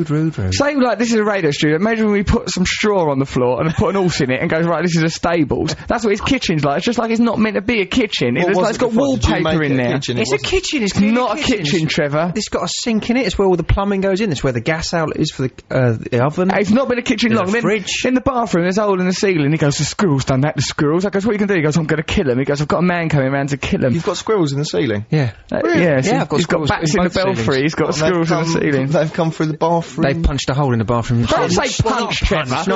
Oh, what? How surprising of Trevor Locke to have a story about things smashing their way through a ceiling. They were making Boots, love or squirrels. Squirrels don't make love, Trev. Well, squirrel's a good word to put in the news, because have we done that? Squirrel! Because it's a double meaning. Squirrel! Oh yeah, because they've been squirreling away funds for up to 8 years. Right now, Catherine Cracknell, you let us down bad on Boobaloo. That is why we Boobaloo the news. Now, if you don't get a squirrel into this broadcast, Matt is gonna lift our mics and shout Al-Qaeda right in the middle. No, he's not. It's just saying it. There's no context to that. I didn't say good, bad, didn't make any judgment, just said them words. They're just words in the English language. He's actually a jazz singer from the 1930s. Well done, Trevor. Well done. That is why we can safely say I like Al-Qaeda. Right. A revolutionary jazz singer. Oh, God. Let's listen to Matthew. Stop being so downbeat and miserable and misanthropic. Have some joy in life. Al-Qaeda. Idiot. You what he did like with the saxophone, he revolutionised the genre. Come on. Right, so now we're going to a sexy little news reading friend of ours by the name of Catherine Cracknell. She's bringing us news, part of which she makes up for a laugh. Catherine, get the word squirrel in this news broadcast, otherwise you're going to get a and there's a cold sweat, Six Music, Russell Brand, Trevor Locke, Matt Morgan, Sonic Enigma. Have you done a Sonic Enigma, Trevor? Oh, yes, I have. Can I listen to... I suppose what you've done is a jingle, have you? I've done a jingle for it. It's extra added value to the little item. Really? Yeah. What do you think? Why is it that you do the jingle? Why is it that I do it? I remember, I remember it starting... It's Cooper, not now. Well, I remember it starting, and, it seemed to make sense then, but just to remind me, why is there a jingle to the Sonic Enigma? Well, some people like it. Who are these people, Trev? They're people on the internet, and they say, Trevor, I liked your jingle that you did for the Sonic Enigma. Can't trust people on the internet. The jingle's 27 seconds long. The actual Enigma's 22. Yeah. That's 50 seconds 50 of seconds absolute junk. And it's not junk. Junk, Trev's what it is. You don't judge it till you've listened to it, Russ. Well, what does that make you look like? Oh, prejudicial. It does, doesn't it? Mustn't be prejudicial. No. Squirrel was in the news! Squirrel was in the news. Catherine Cracknell, you said squirrel in the news, you beautiful woman. Yeah. Mind you, she has to say I'm Catherine Cracknell in every news brewcast, and that, Brewcast, she does brewcast as well. The brewcast, it's around tea time. A cup of brewcast. I like old Catherine Cracknell, I like her saying squirrel. She's wonderful. Yeah, she is, she's nice actually. She's got a school teacher quality. Aloof, though. Aloof. That's what I mean, school teacher. She's unattainable. Oh, she's absolutely. She's I think she's a very attractive, intimidating woman. Yeah, she is. But, she's prepared to have a bit of fun. She is prepared to say squirrel in the news if needs be. Yeah. So we've got some people outside now. Now, so this is the people that turned up at your house at 5 o'clock in the morning, Trev, because they're friends with... We're friends with a comedian, Paul Foote, very, very fine comedian. Fine comedian. One of the finest, many would say. But, but he's mad, isn't he? So he was, leading people into... apparently they had a picnic in a park with a bag of sandwiches they found. They found a bag of sandwiches in the street. They went for a picnic. Last night, wandering around. Then they've come here. They've turned up at Trevor's house at 5 o'clock in the morning. They apparently got Trevor's phone. How did they get your phone number, Trevor? I'll tell you how they got my phone number. I did a stand-up comedy gig. After the gig, a promoter came up to me and said, I thought you were jolly funny. I think you'd like to come and play my club, wouldn't you? What's your telephone implausible number? Already. Yes. Already this story sounds ridiculous. Oh, come on. Trevor did a gig and it was funny. Well, why did you have me opening for you on tour then? Tell me that. Why is that? If you don't find me amusing. We humans have a little emotion called pity. Oh, I see. Oh, right. No, you're a very good comedian, Trevor. You're a brilliant comedian. So go on, you're giving him your number. And then, about 3 minutes later, I start getting mystery texts from a mystery number. saying sort of weird stuff, and I said, who is this? Where did you get my number from? And then they sent this message back: you were foolish enough to speak it out loud in front of me earlier. They're out there laughing at this, Trevor. Yeah. That is right. Well, you girls, what you've done there is a bit scary. Then you turned up at Trev's house at 5 in the morning, exactly, with Paul Foot. Oh, look, they're all jabbing at their chest, going, "It wasn't me. It wasn't me." Like they're in a lineup of stalkers. You're very nice girls. I can see them. We'll bring them in a minute, and we'll get to the bottom of this mystery. Don't bring them in, Ross. Please don't bring them in. Well, okay. Well, if you two don't feel scared, we'll bring them in and we'll work out exactly what's going on here. Now, Trevor, what's this Sonic Enigma business? We'll have to play this jingle now because we've got only an hour and a half left of the show. Right. It's only 30 seconds long. 30 seconds of our lives. Be ready, ladies and gentlemen, to This is a classic. I have to say, this is a classic. This is a reworking of a Jowett song. I've reworked it. You've reworked it. Don't talk about Jowett as if it's Def Leppard, as if it's part of our cultural history. Jowett is Trevor's school band, which even at his school was thought to be lazy, derivative, contrived, certainly wasn't shoddy. derivative. Come on, let's have a listen. Let's have it. Sonic Enigma, every Sunday, Sonic Enigma, love you. Sonic Enigma, on the radio, Sonic Enigma, love you, love you. Rubbish. What are you going love you for? What do you love? There's 7 seconds left. Get rid of it, it'll just be the same thing. Why? What are you saying love you for, Trevor? You've missed the ending. Why would you? You just would have been love you, Sonic Enigma. Are you It's being catchy. Is it Klaus? Everyone I do, it's catchy. Why was that? How was that a Jowett song? Anyone's school band normally was rock. That was a B-side.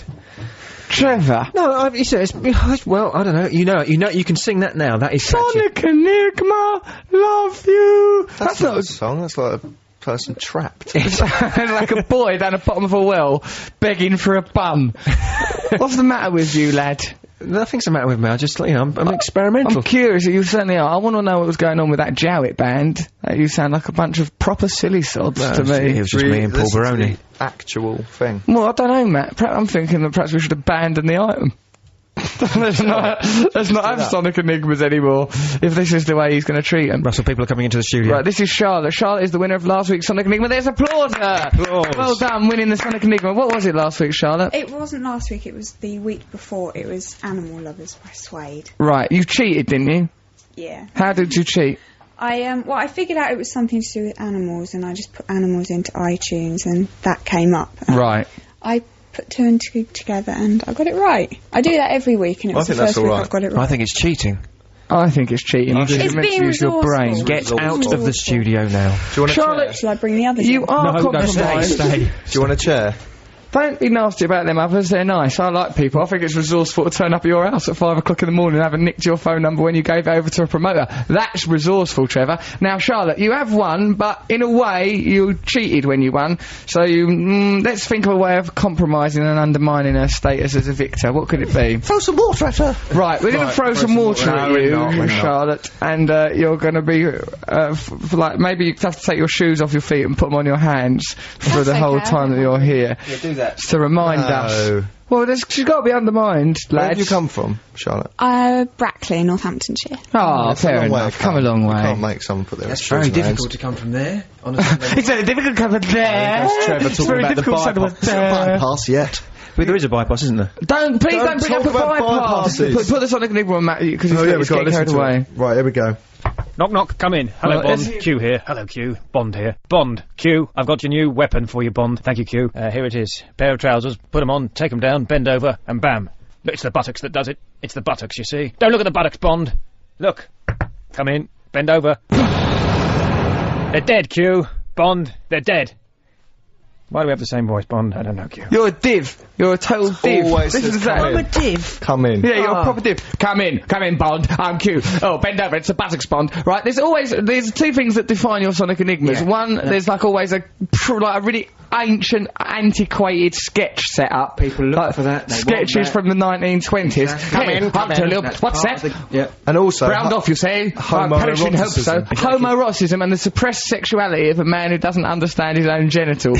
That's always a prevalent theme of someone's the stifled, muggy sexuality of a man in a raincoat alone at a bus stop. Once people love something, you've got to give them what they love. Trevor, people do not love that. And as for trying to work out what song it is, sounds don't know what, unless it's a song called Arse Fire or something. I don't know where you're going. What about Charlotte? Well, you've not got iTunes, so you'll be no bloody help No, to us. I've got no idea. Of course you haven't. And other things like iTunes probably are available.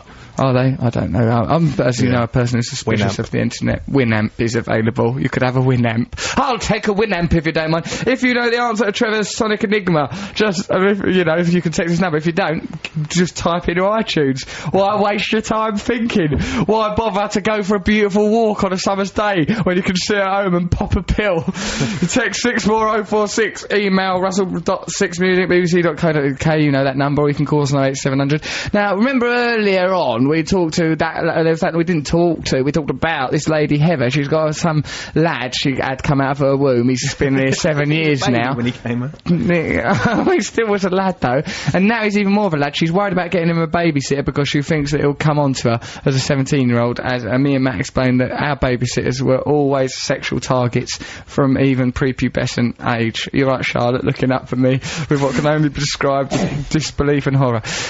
So, Heather, are you there? I am here. Heather! Hello. Hello, darling. Hello. How I've got are a you? dreadful cold, so I might sound a bit odd. I like you already. Because what I like about you is you're one of them people who's not influenced by the fact that you're on the radio. You've just like you've announced that you've got a cold. You've come straight in with that. So, you've got a cold. Do you blame the person that you suspect that you got the cold from? If I get a cold, like say I get a cold off Matt, I always, whenever I see him for a bit afterwards, think, you give me that cold. If I get a cold off Trevor, I think this will probably be fatal. So, I was thinking, who have I spoken to all week that's got a cold, and I know who's got a cold. Go on. It's probably her. Who is it? Let's say her name. It's called Sue Parrish. and I Sue won't- Parrish, you dirty cold giver. She's given me a cold before. Of course she has. We're all suffering because of Sue Parrish and her antics. Go on then. So, what do you do, Heather, to get colds off of Sue Parrish? Well, I work for a charity. That's kind of ya.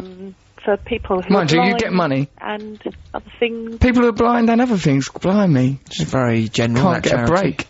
Blind and other things. We're just trying to raise money for people who are blind and other things. What are these other things? I don't know. Brassed off, cheesed off, Well, other peeved. disabilities. Oh, right, okay. So, what's the name of the charity? It's called Seeability. Seeability, that's quite good, but the blind good. people are prominently placed there, aren't they? You know, they're getting favoured.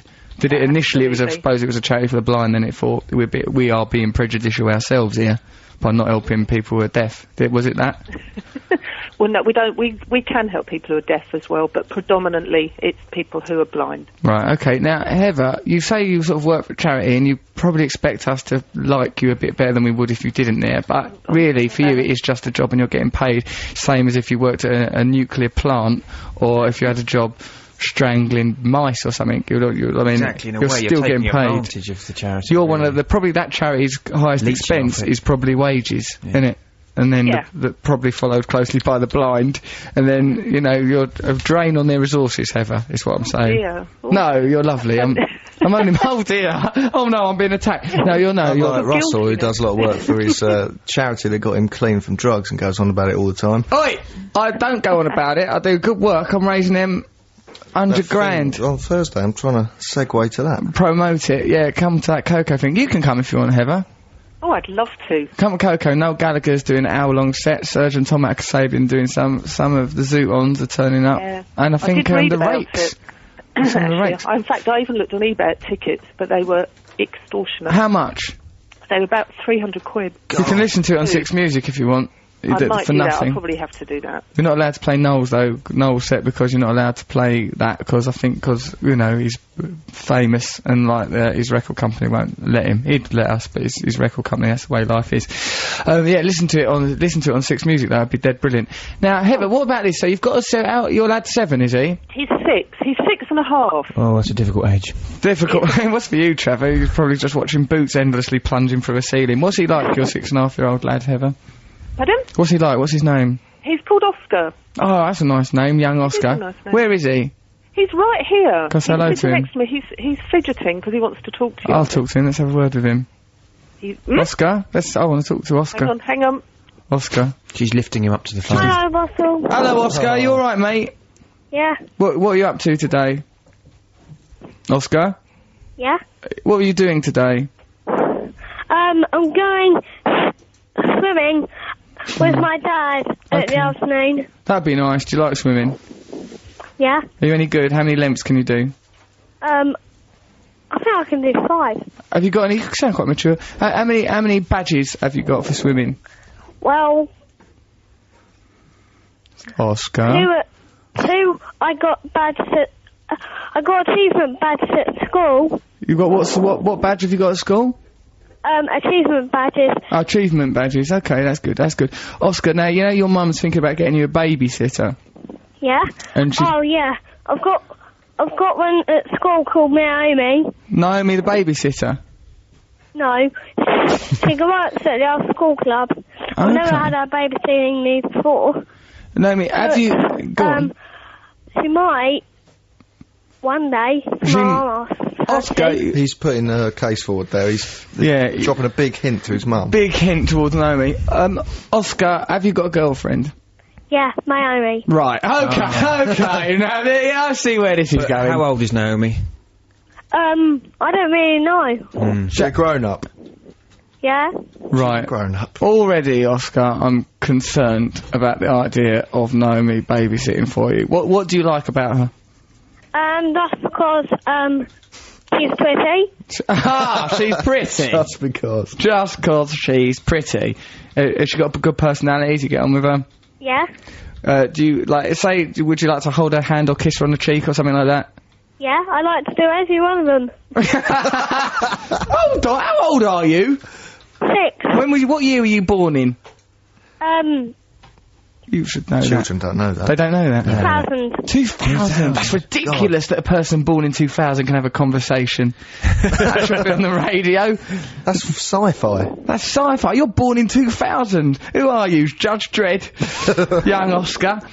So, okay, Oscar. Right, so you fancy do you fancy her, do you? Yeah. I like you, mate. You're 6.5. What do you look like? What colour's your hair and stuff? My hair's brown and I've got blue eyes. Oh, you're a lovely little fella. Does Naomi know that you fancy her? No, I've never told her. Right, well, you'll be able to download the podcast for this, you'll be able to play it to her, this is a good way. Naomi, for God's sake, don't be inhibited by age differences. Oscar is a man from the future, he's part robot. If you cannot embrace and love Oscar the cyborg, I don't know what we are as a race anymore. Come on, Naomi. So I think, right, Oscar, it's been lovely talking to you. Let me have a word with your mum again, mate. Bye-bye, Oscar. Okay. Bye, Oscar. Hello? Don't let him have any babysitters. He's a threat. The lad he's dangerous. I think he's got the makings of a very, very volatile sexual predator. That lad. He's got charm. He's like an infant Hugh Hefner. I've never encountered anything like it. He reminds me of myself at that age. He could be lethal. I imagine that he's now already just toddled off into the garden, put on a pair of sunglasses, smoking a bubble pipe, calling up what he calls his bitches. I reckon he'll be like within a matter of days. He says his lifestyle is limos, demos and bimbos. That's what governs him. It's all limos, demos and bimbos, Mum. Get Naomi round. You've got to watch out for that lad. I think get him a sort of Mrs. Dow. Watch out for Naomi. Are you with Oscar's dad? Are you two together? No, So he's coming to visit him for the weekend, is he? Get Oscar's... He's coming to pick him up to take him swimming. Take him swimming. Does he turn up on time? Is he a good dad? Yeah. Good. He is. He's brilliant. Get him to be a Mrs. Doubtfire style babysitter. That won't confuse Oscar when he grows up. Get his dad to dress up in a frock and come round and sing Grease songs. It's been known. Has it? There we go. I mean, that sounds like a solution. I mean, I'm all for encouraging young Oscar's infatuation with adult human females, but I don't know. No, he'll be all right when he's a good lad. It's good to He have is. crushes. He will. He will. And like you were saying earlier, I'm not into like children or being conforming. And Don't let that lad conform. Let Oscar run wild. Go out there, give him a packet of fags. Let him on his lounger. Let him just get on with whatever he wants to do. But let him get involved in... Let him organise a dog fight for his mates or something. He's an entrepreneur, that kid. He's bonkers. He's a tycoon. What makes him tick, though? See, she's only 10 years older than him, so when Oscar's like 27... 37? She'll be too old. Could happen. Yeah, 10 years is nothing. Yeah, but Oscar by then will still be preying on 17-year-olds, I imagine. Like, probably to well into his 80s. Oscar will be like a Charlie Chaplin figure. Snaring 17-year-olds. No, he's a lovely lad, and I think he'll be safe with any baby. Well, not any babysitter. Bloody hell, Jesus. There could be some terrible decisions. Step away from the subject. Okay then, Heather. Thanks for talking to us, my love. Do you want us to play anything or something? We probably won't be able to play it, but, you know, why don't you just shout a request into the world? I'll just play whatever you want. Thank you! What a great request. The sort of request we can handle. We can play whatever we want. That we can do. Any ideas about the Sonic Enigma, or do you just find it baffling and confusing? I wasn't really listening to it. To tell you the truth, that's not a disadvantage, Heather. That probably helps. Switched off. We all I just looked out the window and waited for it to pass, which was also what happened with my own babysitter as a child, oddly. So, alright, Heather, lovely to talk to you, my darling. Thank you. Yeah, take care. Bye-bye. Toodaloo. Ta-ta, dear. Right, there's dear old Heather. So she said we can play whatever we want. We're going to play the Pixies. Yeah. Valoria, should we listen to that then? Yes. Alright then. Valoria, the Pixies, Russell Brand, Six Music. What's up, Trev? What is Valoria? Is it, what is that? Well, velour is a material. Yeah. Maybe it's a made-up word. It's a covering, isn't it? Is it a woman? It's Is a it finishing. feeling? I think it's a finishing. Finishing? It's like Formica. Well, they're going or on about velvet. some drapes or something. I think He's that's describing a woman like as sort of soft and durable. My DVD comes out soon, and one of the extras is us lot in here doing the Six Music show. Get that DVD. What a bargain. Comes out on the 20th of November, and an interview of me, Matt and Trev talking about everything going on about life and that. Some good clips in it. Get that DVD. It'll be out on the 20th of November. Right, we're doing this Sonic Enigma lark, aren't we? We're trying to pour our way through Trev's little brain box. Now, like... Having been told what the answer is, I think we have to listen to it again. Well, let's see if we can abridge it a little. Like, yeah. Trev, like, what sort of... The general idea was, as I recall... It's 20 seconds long. Knock, knock, knock, knock, knock. Oh, come in, Q. I'll be the one of the voices. Oh, come in, Bond. I'm Q. Hello, Q. All right, there. Oh, we've got this new weapon for you. Pull your trousers down. It's your bum. And it explodes. Go. Okay, all right, let's get your bum out then. Oh, by getting your bum out... Oh, your bum's somehow a weapon. Right, so there we are. That's the gist of it. However, our version was actually longer than his. But better. Look at Trevor, all forlorn and dejected. I'm out of a job now. I may as well, you know. I've got an early bath. Well, I wish you'd have a bath at all, you scruff bag. Coming in here dressed like that. Morning. Dressed like I'm smart. He's got a three-piece suit on. Why are you in a three-piece suit? Because I thought we were going off to Bristol quite early after the show, so I had to get dressed up, didn't I? I didn't have, you know, and now I've realised that you're going to watch West Ham United. West Ham United! We won't even make it to Bristol. Watching the first half. I'm going to go. How are you going to get out of there in time? He's not going to get out there in time. I will get there in time. I've got to watch because I've pledged myself to get involved in this stand-up, sit-down protest. So you can't go to the you can't really go to the football because you've got a gig in Bristol, but now you have to go because you've promised to train again jumped in feet first into something you don't understand. What it is, right, is there's this protest like arranged by this campaign called Stand Up Sit Down. There's this bloke that I've been talking to, Andy, on the phone. He goes, oh, you're a West Ham fan, like the West Ham are being really tight on people not standing up, like, cause all see at stadiums now they won't let you stand up and sing during the game, right, and stuff, and he goes, will you support our campaign? I goes, yeah, alright. It's something important. It's important. It's a campaign to let people stand up and sing. It's culture. It's part of people's culture. I thought they were going to knock down a wall or something. This is rubbish. So I go, yeah, I'll get involved. They were going to chain themselves to a gate, but then the police said, don't chain yourselves to a gate. And like, suffragettes did that. The suffragettes did it. Women the vote. So now people are doing it to be allowed to stand up and shout at a football team. In a way, Trevor, it's still about emancipation, about a disenfranchised group, because the people that are penalised are the original football fans, the people that carried football before Sky Television money, when football was still a game for working class people. So like that, they're the people that are being penalised. It's their culture that's being encroached upon. And I thought, yeah, all right, I'll help. I myself, however, do quite like sitting down during football matches. I stand up if a really good song's happening. Like, but they go, stand up if you love West Ham, stand up if you love West Ham. Now, if you think, right, this song's got some momentum, I'll stand up. But if you think that's going to peter out, you can't sing that sitting down. It's stupid. It is. It becomes an oxymoron in itself. What exactly is your stance towards West Ham? You're singing that song, but you're on a deck chair. Now, come on. What are we to believe? So you are going to be late for your Bristolian gig? Yeah, 2000. I'm not going to be late to it. I'm not going to be late. I'm going to be there on time. I'm leaving at half-time. I'm going to watch the first half of West Ham v Blackburn. Then, whoosh, off I'll go. On what?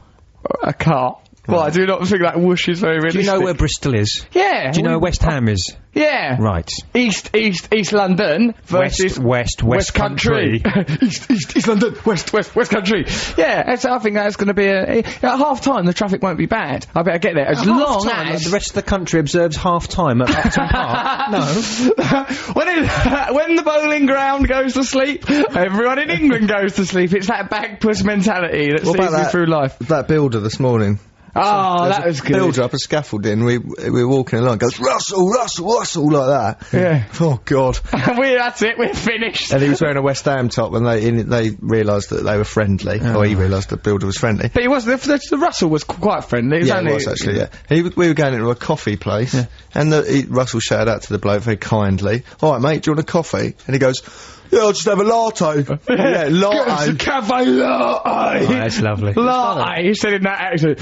Skinny latte, though. Soy milk. Get us a pano chocolate with that. And a fruit salad, exotic one, though, not a bleeding one with apples in it. Yeah, it's really lovely. If I have to sit down in front of my football team. It's funny, he goes, "Well, what about what happened the other day? I nearly smashed my front room up." Because West Ham lost to Chesterfield. That's funny. It was really good. He was going to smash up his front room. That's lovely. No one suffers but for him. Instead of going, "Yeah, get us a coffee," he goes, "Yeah, latte." Latte, lovely. He likes latte, and but he does smash up his front room if West Ham go out early in the Carling Cup. Other beers are available. Yeah, other cups are available.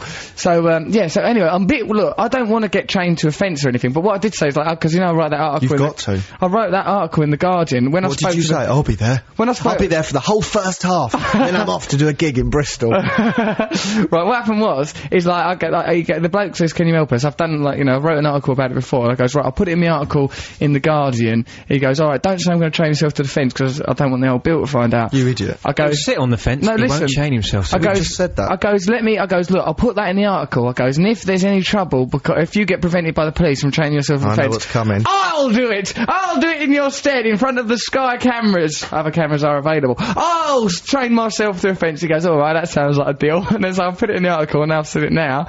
So now I'm probably going to have to chain myself to a fence for something. I believe people should be able to stand up if they want to at football matches in designated areas, because obviously we're all aware of the dangers. So your dear tour manager is going to come and lovely Gordon, let you go at the first half, then turn up and you go, Gordon, I don't know if you've read the press, but I'm in prison now. I'm to tie myself to these railings permanently. You idiot. Not permanently. Why do you get swept up in things like that? I guess it's the romanticism, Matt, of it all. I'm swept up by romanticism. Yeah, it's romantic. There's nothing more romantic than standing There's nothing more romantic than a load of people in Bristol watching an empty stage. I'll be there on time, I promise the people of Bristol. I will be there, don't you worry about it, 'cause I'm leaving at half time. I hope you have to get a helicopter and pay for it out of your own pocket. You will have to get a helicopter. I won't, I'm leaving at 4:45 to get to Bristol. It's 3.5 hour journey, I'll be there in plenty of time. And anyway, they've got one of the best comedians in the country to warm up, young Cocky Locky. There we are. How are you getting He'll be out there. I'm going with the tour manager. That is the irony of it.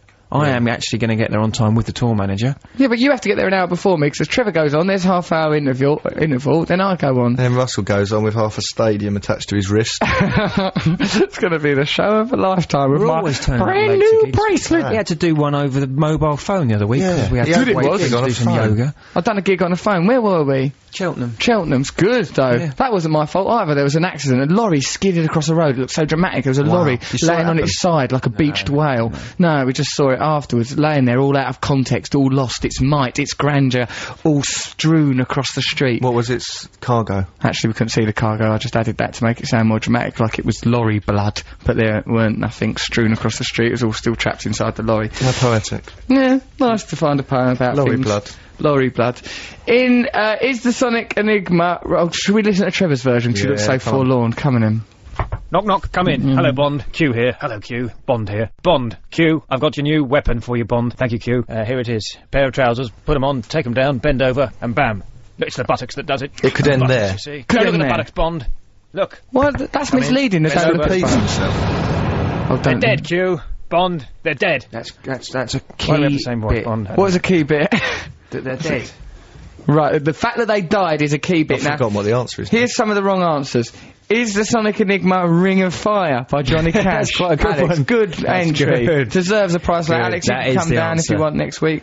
That's a good answer. You can have a prize. We can probably have a can't prize. have a prize. We don't organise things like that well enough. Is it Bang Bang You're Dead by Dirty Pretty Things? No. Says Nick What Godkin. ridiculous. There's no bum connection there. No, because he wouldn't. Otherwise, Nick, what would all that bit about the bum be? Bang Bang You're Dead. Bum's got to be Purely in there. Bum's vital. psychosis bleeding out. Bumbaloo!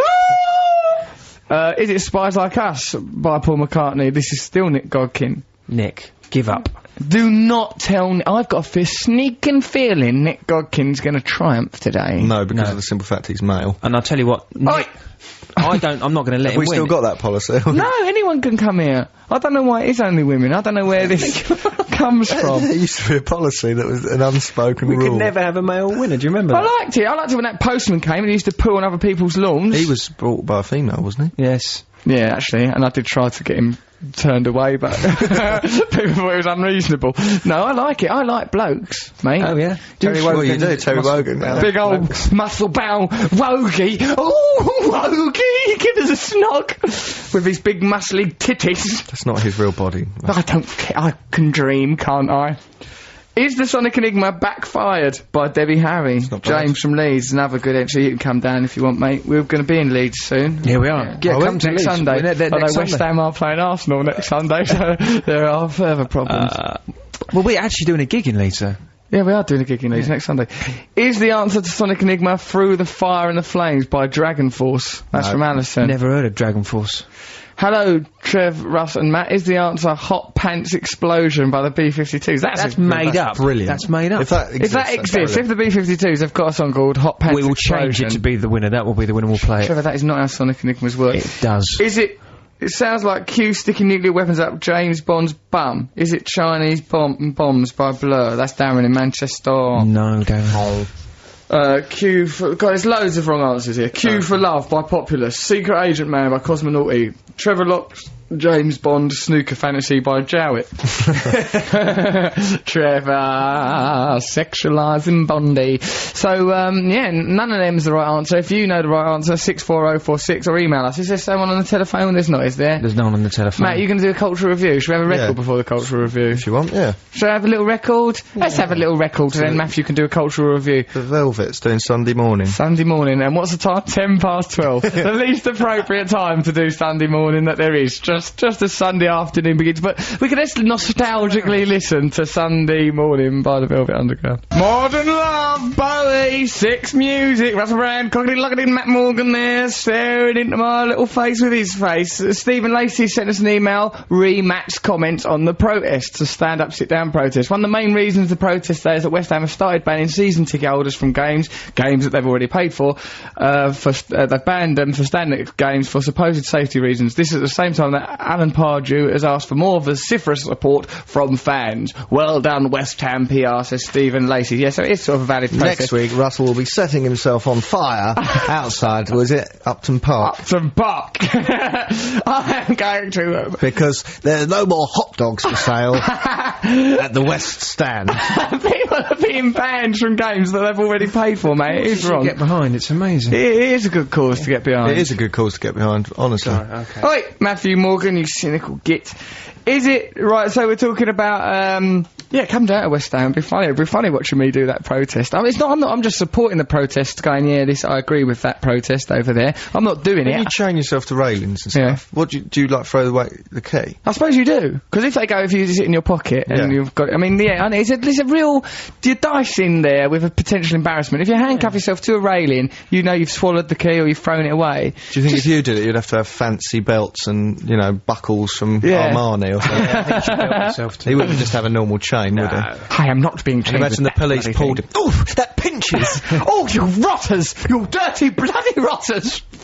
Yeah, I hate that. But remember though, I used to get arrested all the time and I was alright with it. I used to just take it on the chin. Remember that time when I got dragged off by police on May Day? You were there, had to watch them, Yep. twisting my skin, pinching me, hitting me. Swans that they were. The police. Yeah. And then, what other Remember when we times? climbed over that fence after Oh that yeah, riot? escaping them. And then we got caught. Yeah, we got caught And from... thank God I had a little media pass in my pocket and just...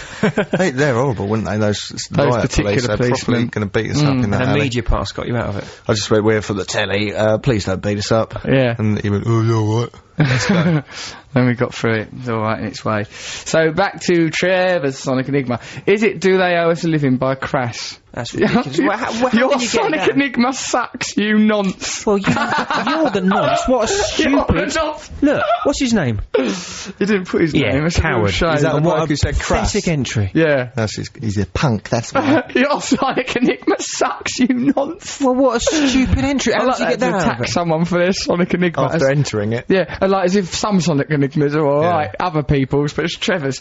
Hi, Russell and Trev. Is it Ian Drury in the Blockheads? Hit me with your rhythm stick from... How would it be that? How would you get that? How would Because you they're trying to get that Blockheads recording out of you.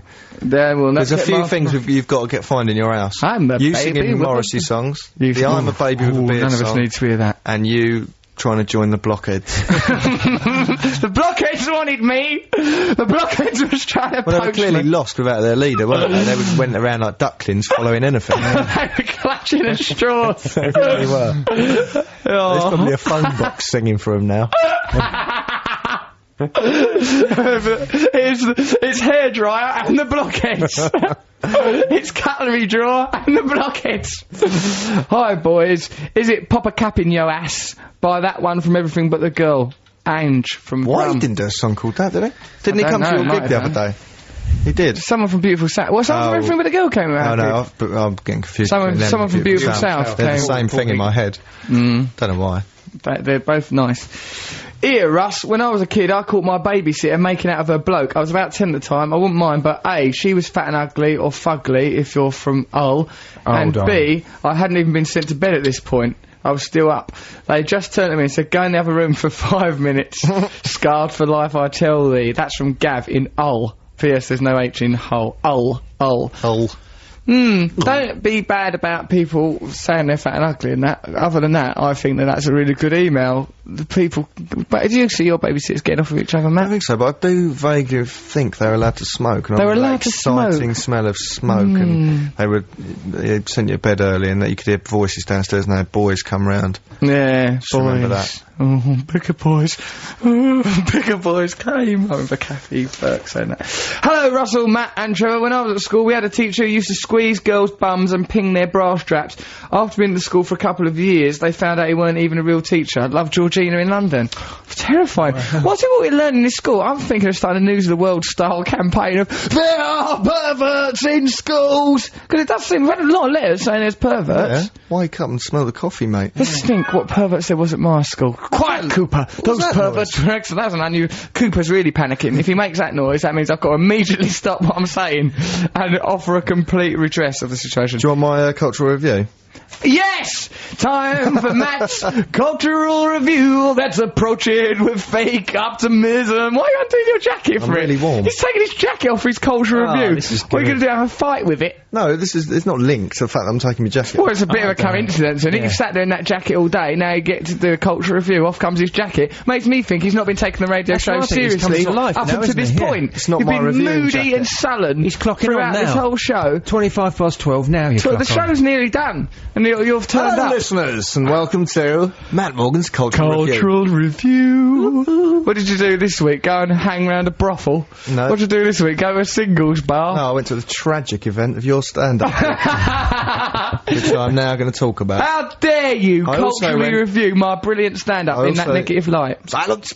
I also went to Little Britain, so I saw two of the leading lights of the British comedy circuit's shows. Who this was week. best? Come on, Matt. Who was best? Well, they're very different. Little Britain is really good, isn't it? Spectacular. It's amazing. Yeah, we went to that together. It's Well, the things I was struck by were, it was a bit rude. There's a lot of kids there, and they Yeah. mentioned rude things, didn't they? yeah, things that we probably shouldn't say on radio. No, I Yeah, said yeah. that word, yeah, but That you can't say F it. word, not the usual one. The one thing that's he got in trouble typically for.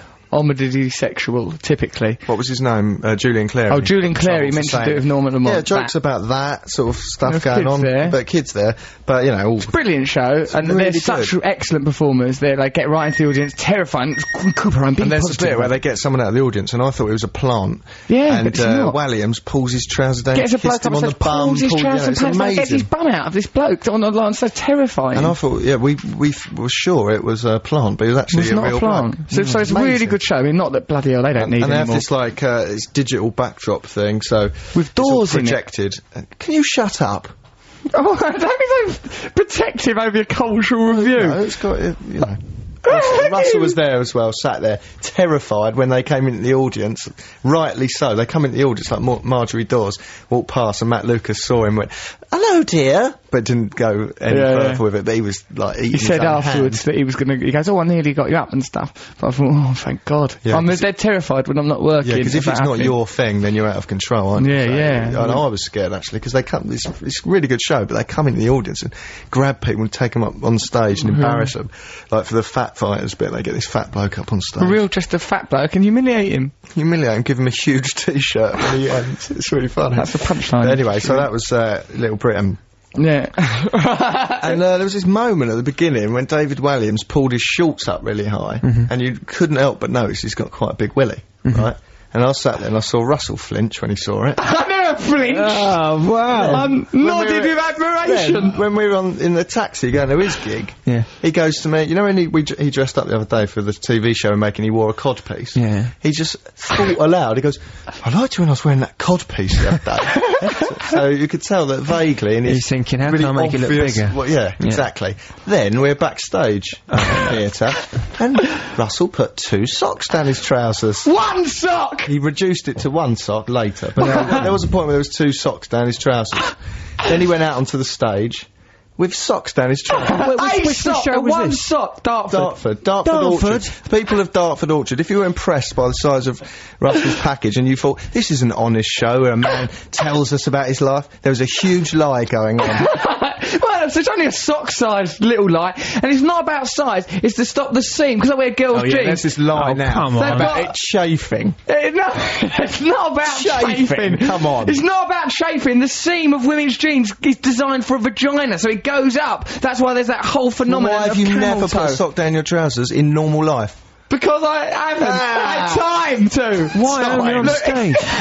Oh, because dear. to protect it going up What a like lie. that. Trevor went onto that stage with his normal genitals. He don't wear women's trousers. No, I don't. When's that been a crime? Going around in men's trousers, you pervert.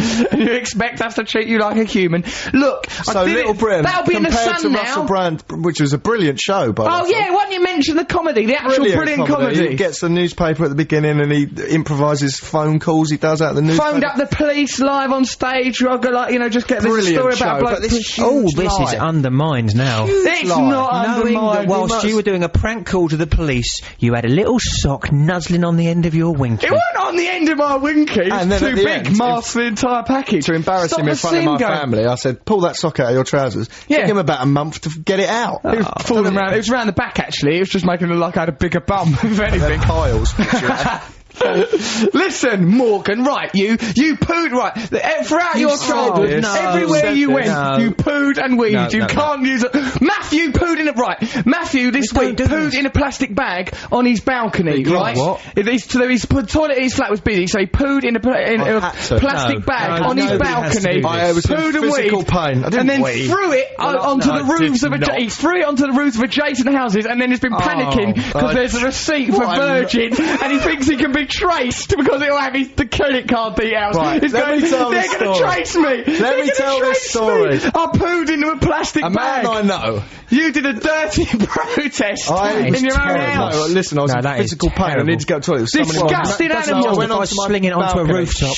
It's dirty. Everyone, let me have my day in court. Oh, you'll get a day in court, mate. You've been I throwing went onto poo the at your neighbours' balcony houses. and I You'll had probably to get a go. 5 stretch. Shut up. I had to go in a carrier bag. I'm not proud of it. Disgusting but unfortunately, animal. I did it on the receipt of the stuff I'd bought. And I thought, I'm not going to be able to claim that back from my accountant.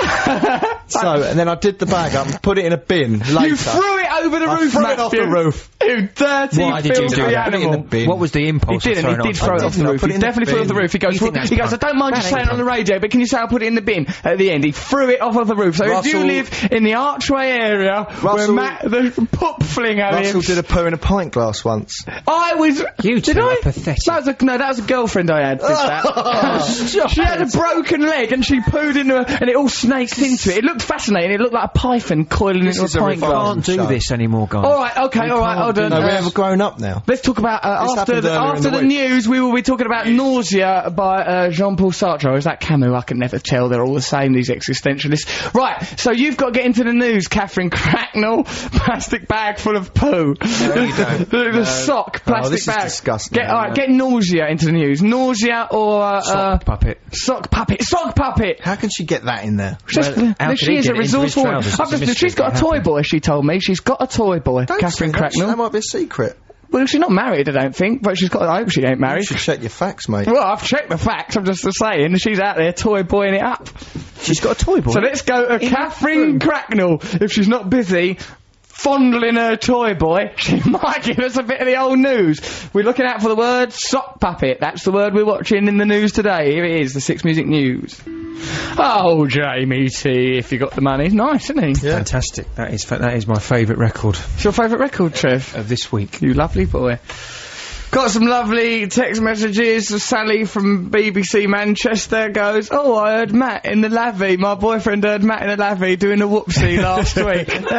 Poor old Matt there. He never can escape it. The lifelong theme of the poo-based incidents follow that boy round. What, I did a poo somewhere? Well, yeah, but you were doing it into a plastic bag. It does rustle. Dear, dear. That's the emblem of that man's life. Finally in the gutter, isn't it? Really? No, it's not. Come on.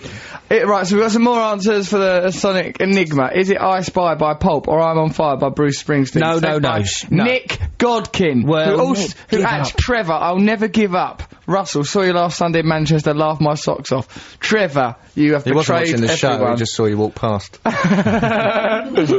have I betrayed everyone? If he did laugh his socks off, it could help my genitals to look bigger. It's not, you know, it was just because of that seam. It's just because of the seam. That's all what it have is. you got? You've got wearing women's jeans now, but you haven't got socks. Women's down cords, right, and you can wear those women's there. Oh, you cords don't a need bit socks lower. now. Oh, right. You want wearing it Know lower. anything, Matt? Don't you know anything? When you're on stage, everything swells up, doesn't it? It's like an aeroplane, really. Yeah. Because I wear my jeans tighter, I wear more belts when I'm in, like, I've done it once, an experiment, because I've noticed that seam rising up. It's been troubling me for a while. There is no corollary between me seeing... Walliams with a huge bulge and Russell thinking, hang on, I'll put a sock down my trousers. They're as unrelated as you pooing in the plastic bags and plastic bags being full of poo being found in Archway. They're as unrelated as those two incidents. They will not be found. I Spy by the Dead Kennedys, someone says. Is it Kasabian's Shoot the Runner, says Sarah. No. Is it View to a Kill by Duran Duran, Alan Jepson? That's a Bond theme. Is it Dead Bum by Tilt? Yep. Is it one of Barry Adamson's 007 themes, such as Bond is Black or Bond Fantasy theme? Don't know how that fits in with the bum bit, though, says Patsy. Then she leaves her phone number for us. 9 years ago in Edinburgh, Walliams got me on stage, stole my shoes and gave them out as prizes, the rotter. Or did he keep those shoes and just put them into a ball baggy shape and keep them in his own panty poo pots? What's the worst reason you've had to go to hospital?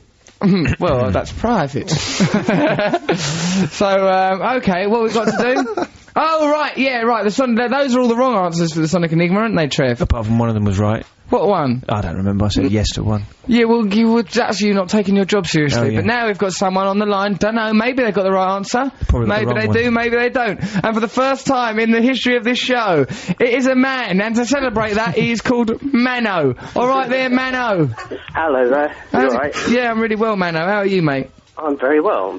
You just interrupted me doing the ironing. But Oh, well, it seems like you're in the right direction. I mean, you know, if we're going to work slowly into the territory of masculinity, are you a gay man doing the ironing?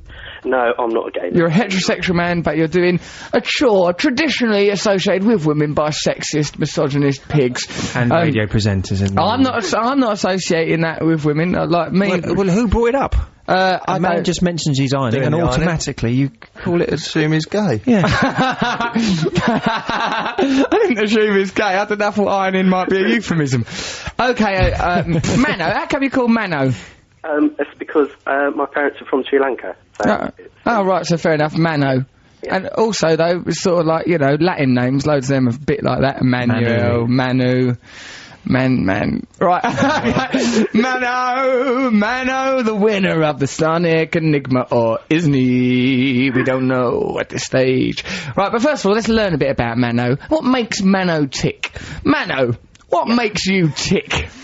Why do you tick? Do you tick? I do tick. Well... What do you get up to, Mano? Mano? Your show, actually. Do you like this show? I do like this show. I bought a DAB radio just so I can listen to your show. Look at that, we are selling digital radios now. Let's take the credit for that as well. Let's hoover up some more credit. Okay, thanks, Mano, for buying a digital radio just for us. Be sure to watch our Channel 4 show starting soon. It's going to be the best thing on telly, I reckon. It'll be well good. Yeah, and I've seen you twice live as well. Have you? Did you notice how wonderful my Googlies looked?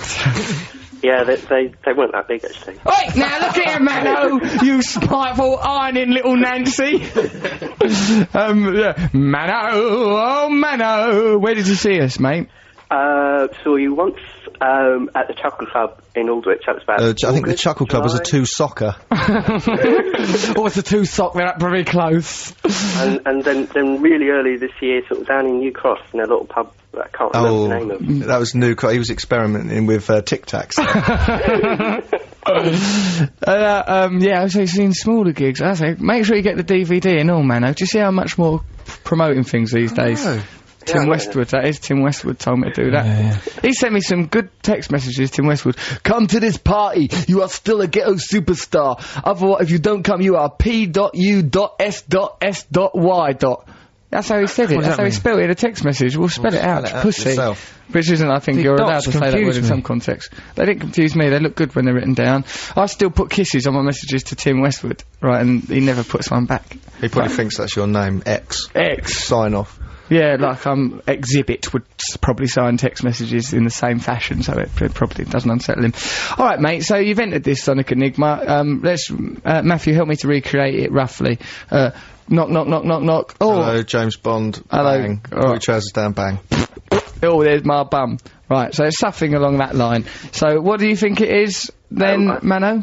I think it's Echo and the Bunnymen and the Killing Moon. Trevor, is that the right answer? Mano, you are a beautiful, beautiful man. I'm in love with your mind. Mano, you got the right answer. Oh, you've got Trevor going on funny.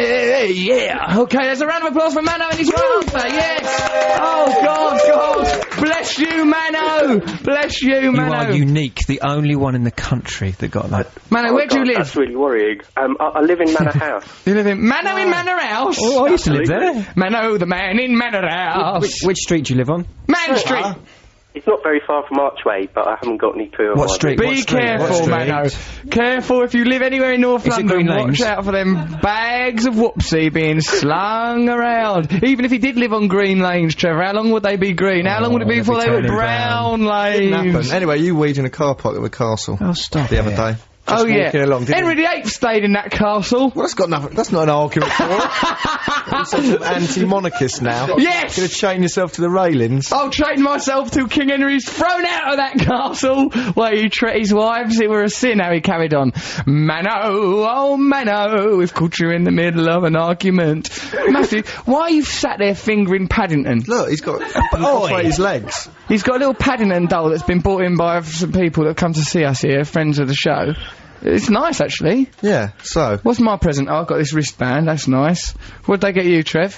Ashby de la Zouche postcard. What is this? Vintage. It's a vintage Ashby de la... Well, you know about the Ashby de la Zouche. No, I don't know. Situation. I don't understand We once talked about this town that he knows about called Ashby de la Zouche, and we said it was futuristic. You're starting to lose your mind.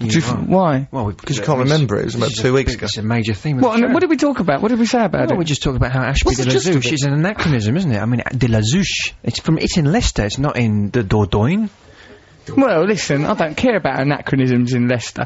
Right, now, listen, Trev, you've got your postcard. Matt's got his Paddington that he's plunging himself into. Look, you put your fingers into his legs and then he can walk along. Don't make it sound sexual. I'm not making it sound sexual. And you bought that, of course, because as a child you used to dress up as Paddington. I was made to dress up and not eat opal fruits because you couldn't get them down your little necky wet, could you? Fruit pestles, they won't fit down there.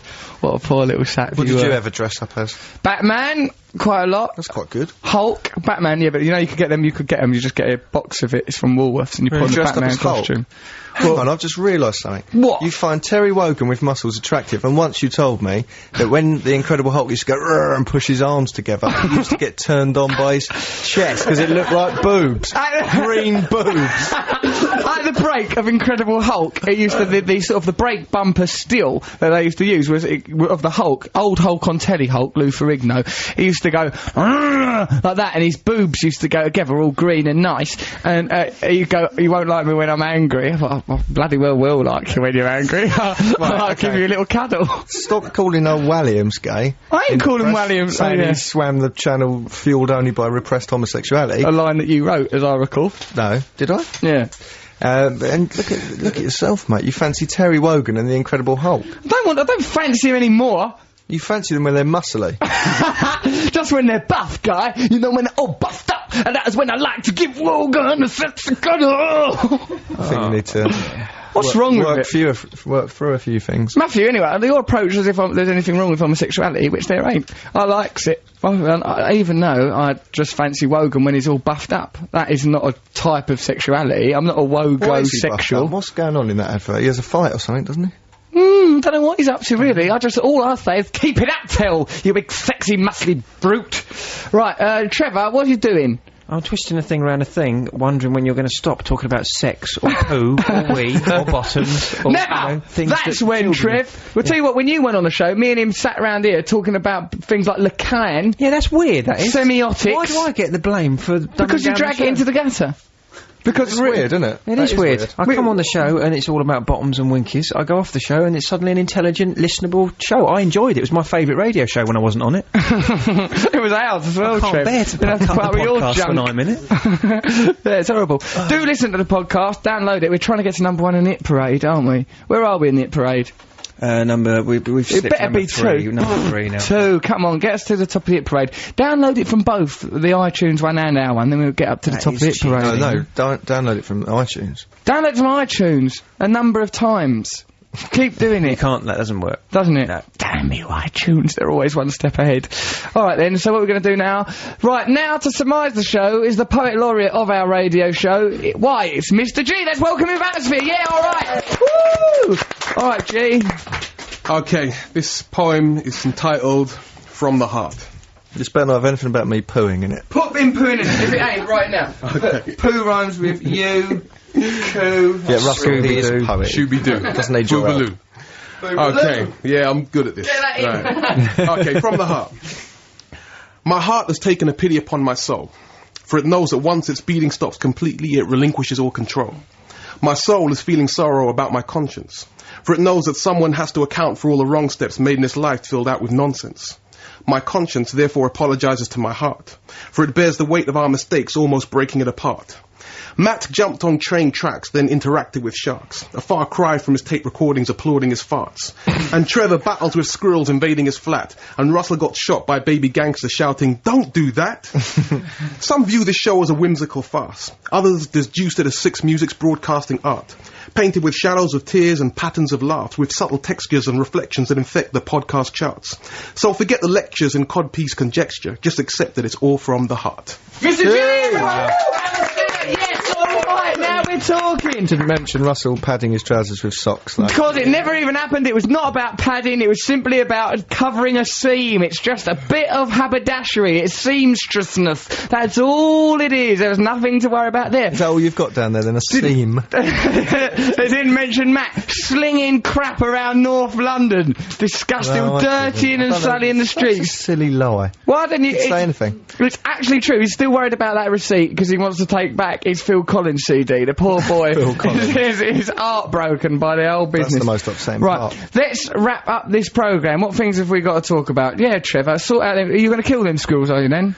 I'm not going to kill them personally. I'm going to get professional help. Why do you get all Justin Weathercoats round to do them in with a sickle? We've drifted apart. Squirrels don't live in houses. They do. They're up there. They live in the trees. They're mating. They're fighting. They're kissing. I bet they're wearing clothes like in Beatrix Potter, aren't they? No. I bet you've got Sylvanian families living in your loft. Sylvanian families only from Tommy. Other little animal families are available. I bet you. Are you going to enjoy chopping them up, them squirrels? Not at all. No. But I will be glad to, because they're having it off all the time. What? How do you know they're having it off? What are the noises? Oh, yeah, go on, let me have it. What's the sound? I tell you, yeah, there's a lot of that, and there's a lot of rolling around and sudden movements, and then there's sort of like, oof, and then there's, they're making love. Do it again near the mic, it's impressive.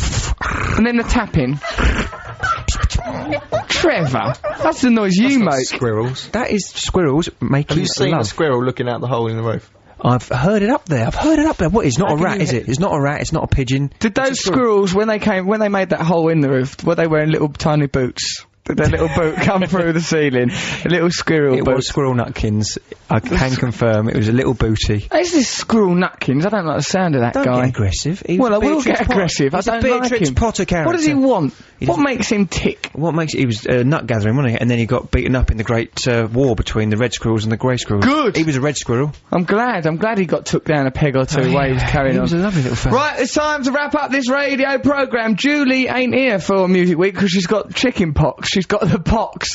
Julie, she's got the pox. Chicken pox though, but a lot of people, there's a stigma attached to chicken pox. Oh dear. It is a social disease. You shouldn't have mentioned it. We're all safe though because we're adults. We can't get it. If you had chicken Julie's pox, a child, is she? No, I mean, perhaps she didn't have it when she was a kid. You idiot. What? Did you really think? Julie's got it, but you don't, only children get it, we're safe. Julie's got it. Doesn't No, it didn't start on me at all. I didn't see the problem. Said that. She might be embarrassed about it. Julie won't be embarrassed about having chicken pox, will she? Why? How'd you catch it? No, I think you do things with chickens. You can only get it if you're working as a prostitute. With chickens. Of course not. You just get it. It's like, I don't know, of a kid with chicken pox, probably. Breath. They think it's an airborne virus, isn't it? It's the kissing disease, isn't it? The kissing disease. That'll bring us all down. Okay, so thank you very much, G, to your poem. Thank you, Trev. What a wonderful cultural review. Oh no, that's Matt does that. Well, anyway, I appreciate all your contributions. You two guys, whoever you are, you've been great. It's more been not fabulous me's. working with you. They're the not me's are all great. Thank you lot for turning up. Thanks for our presence. Let's go out on a wonderful wave of atmosphere and listen to Acquiesce. You can come to Coco if you can get a ticket. Why It'll be listen to Acquiesce? We're not Why Killing listen to Moon. that? We're going to listen to the winning. Oh, we're not listening to Acquiesce by Oasis. We've got to listen to bloody Trevor Locke's Echo and the Bunnymen. Good song. Killing Moon. Okay, well, let's get into it then. Killing Moon. This was the Sonic Enigma. See you next week. Might be a bit pre-recorded, though. We're under a lot of pressure. Take care. Ta-da. Love you. Bye. Bye. Bye.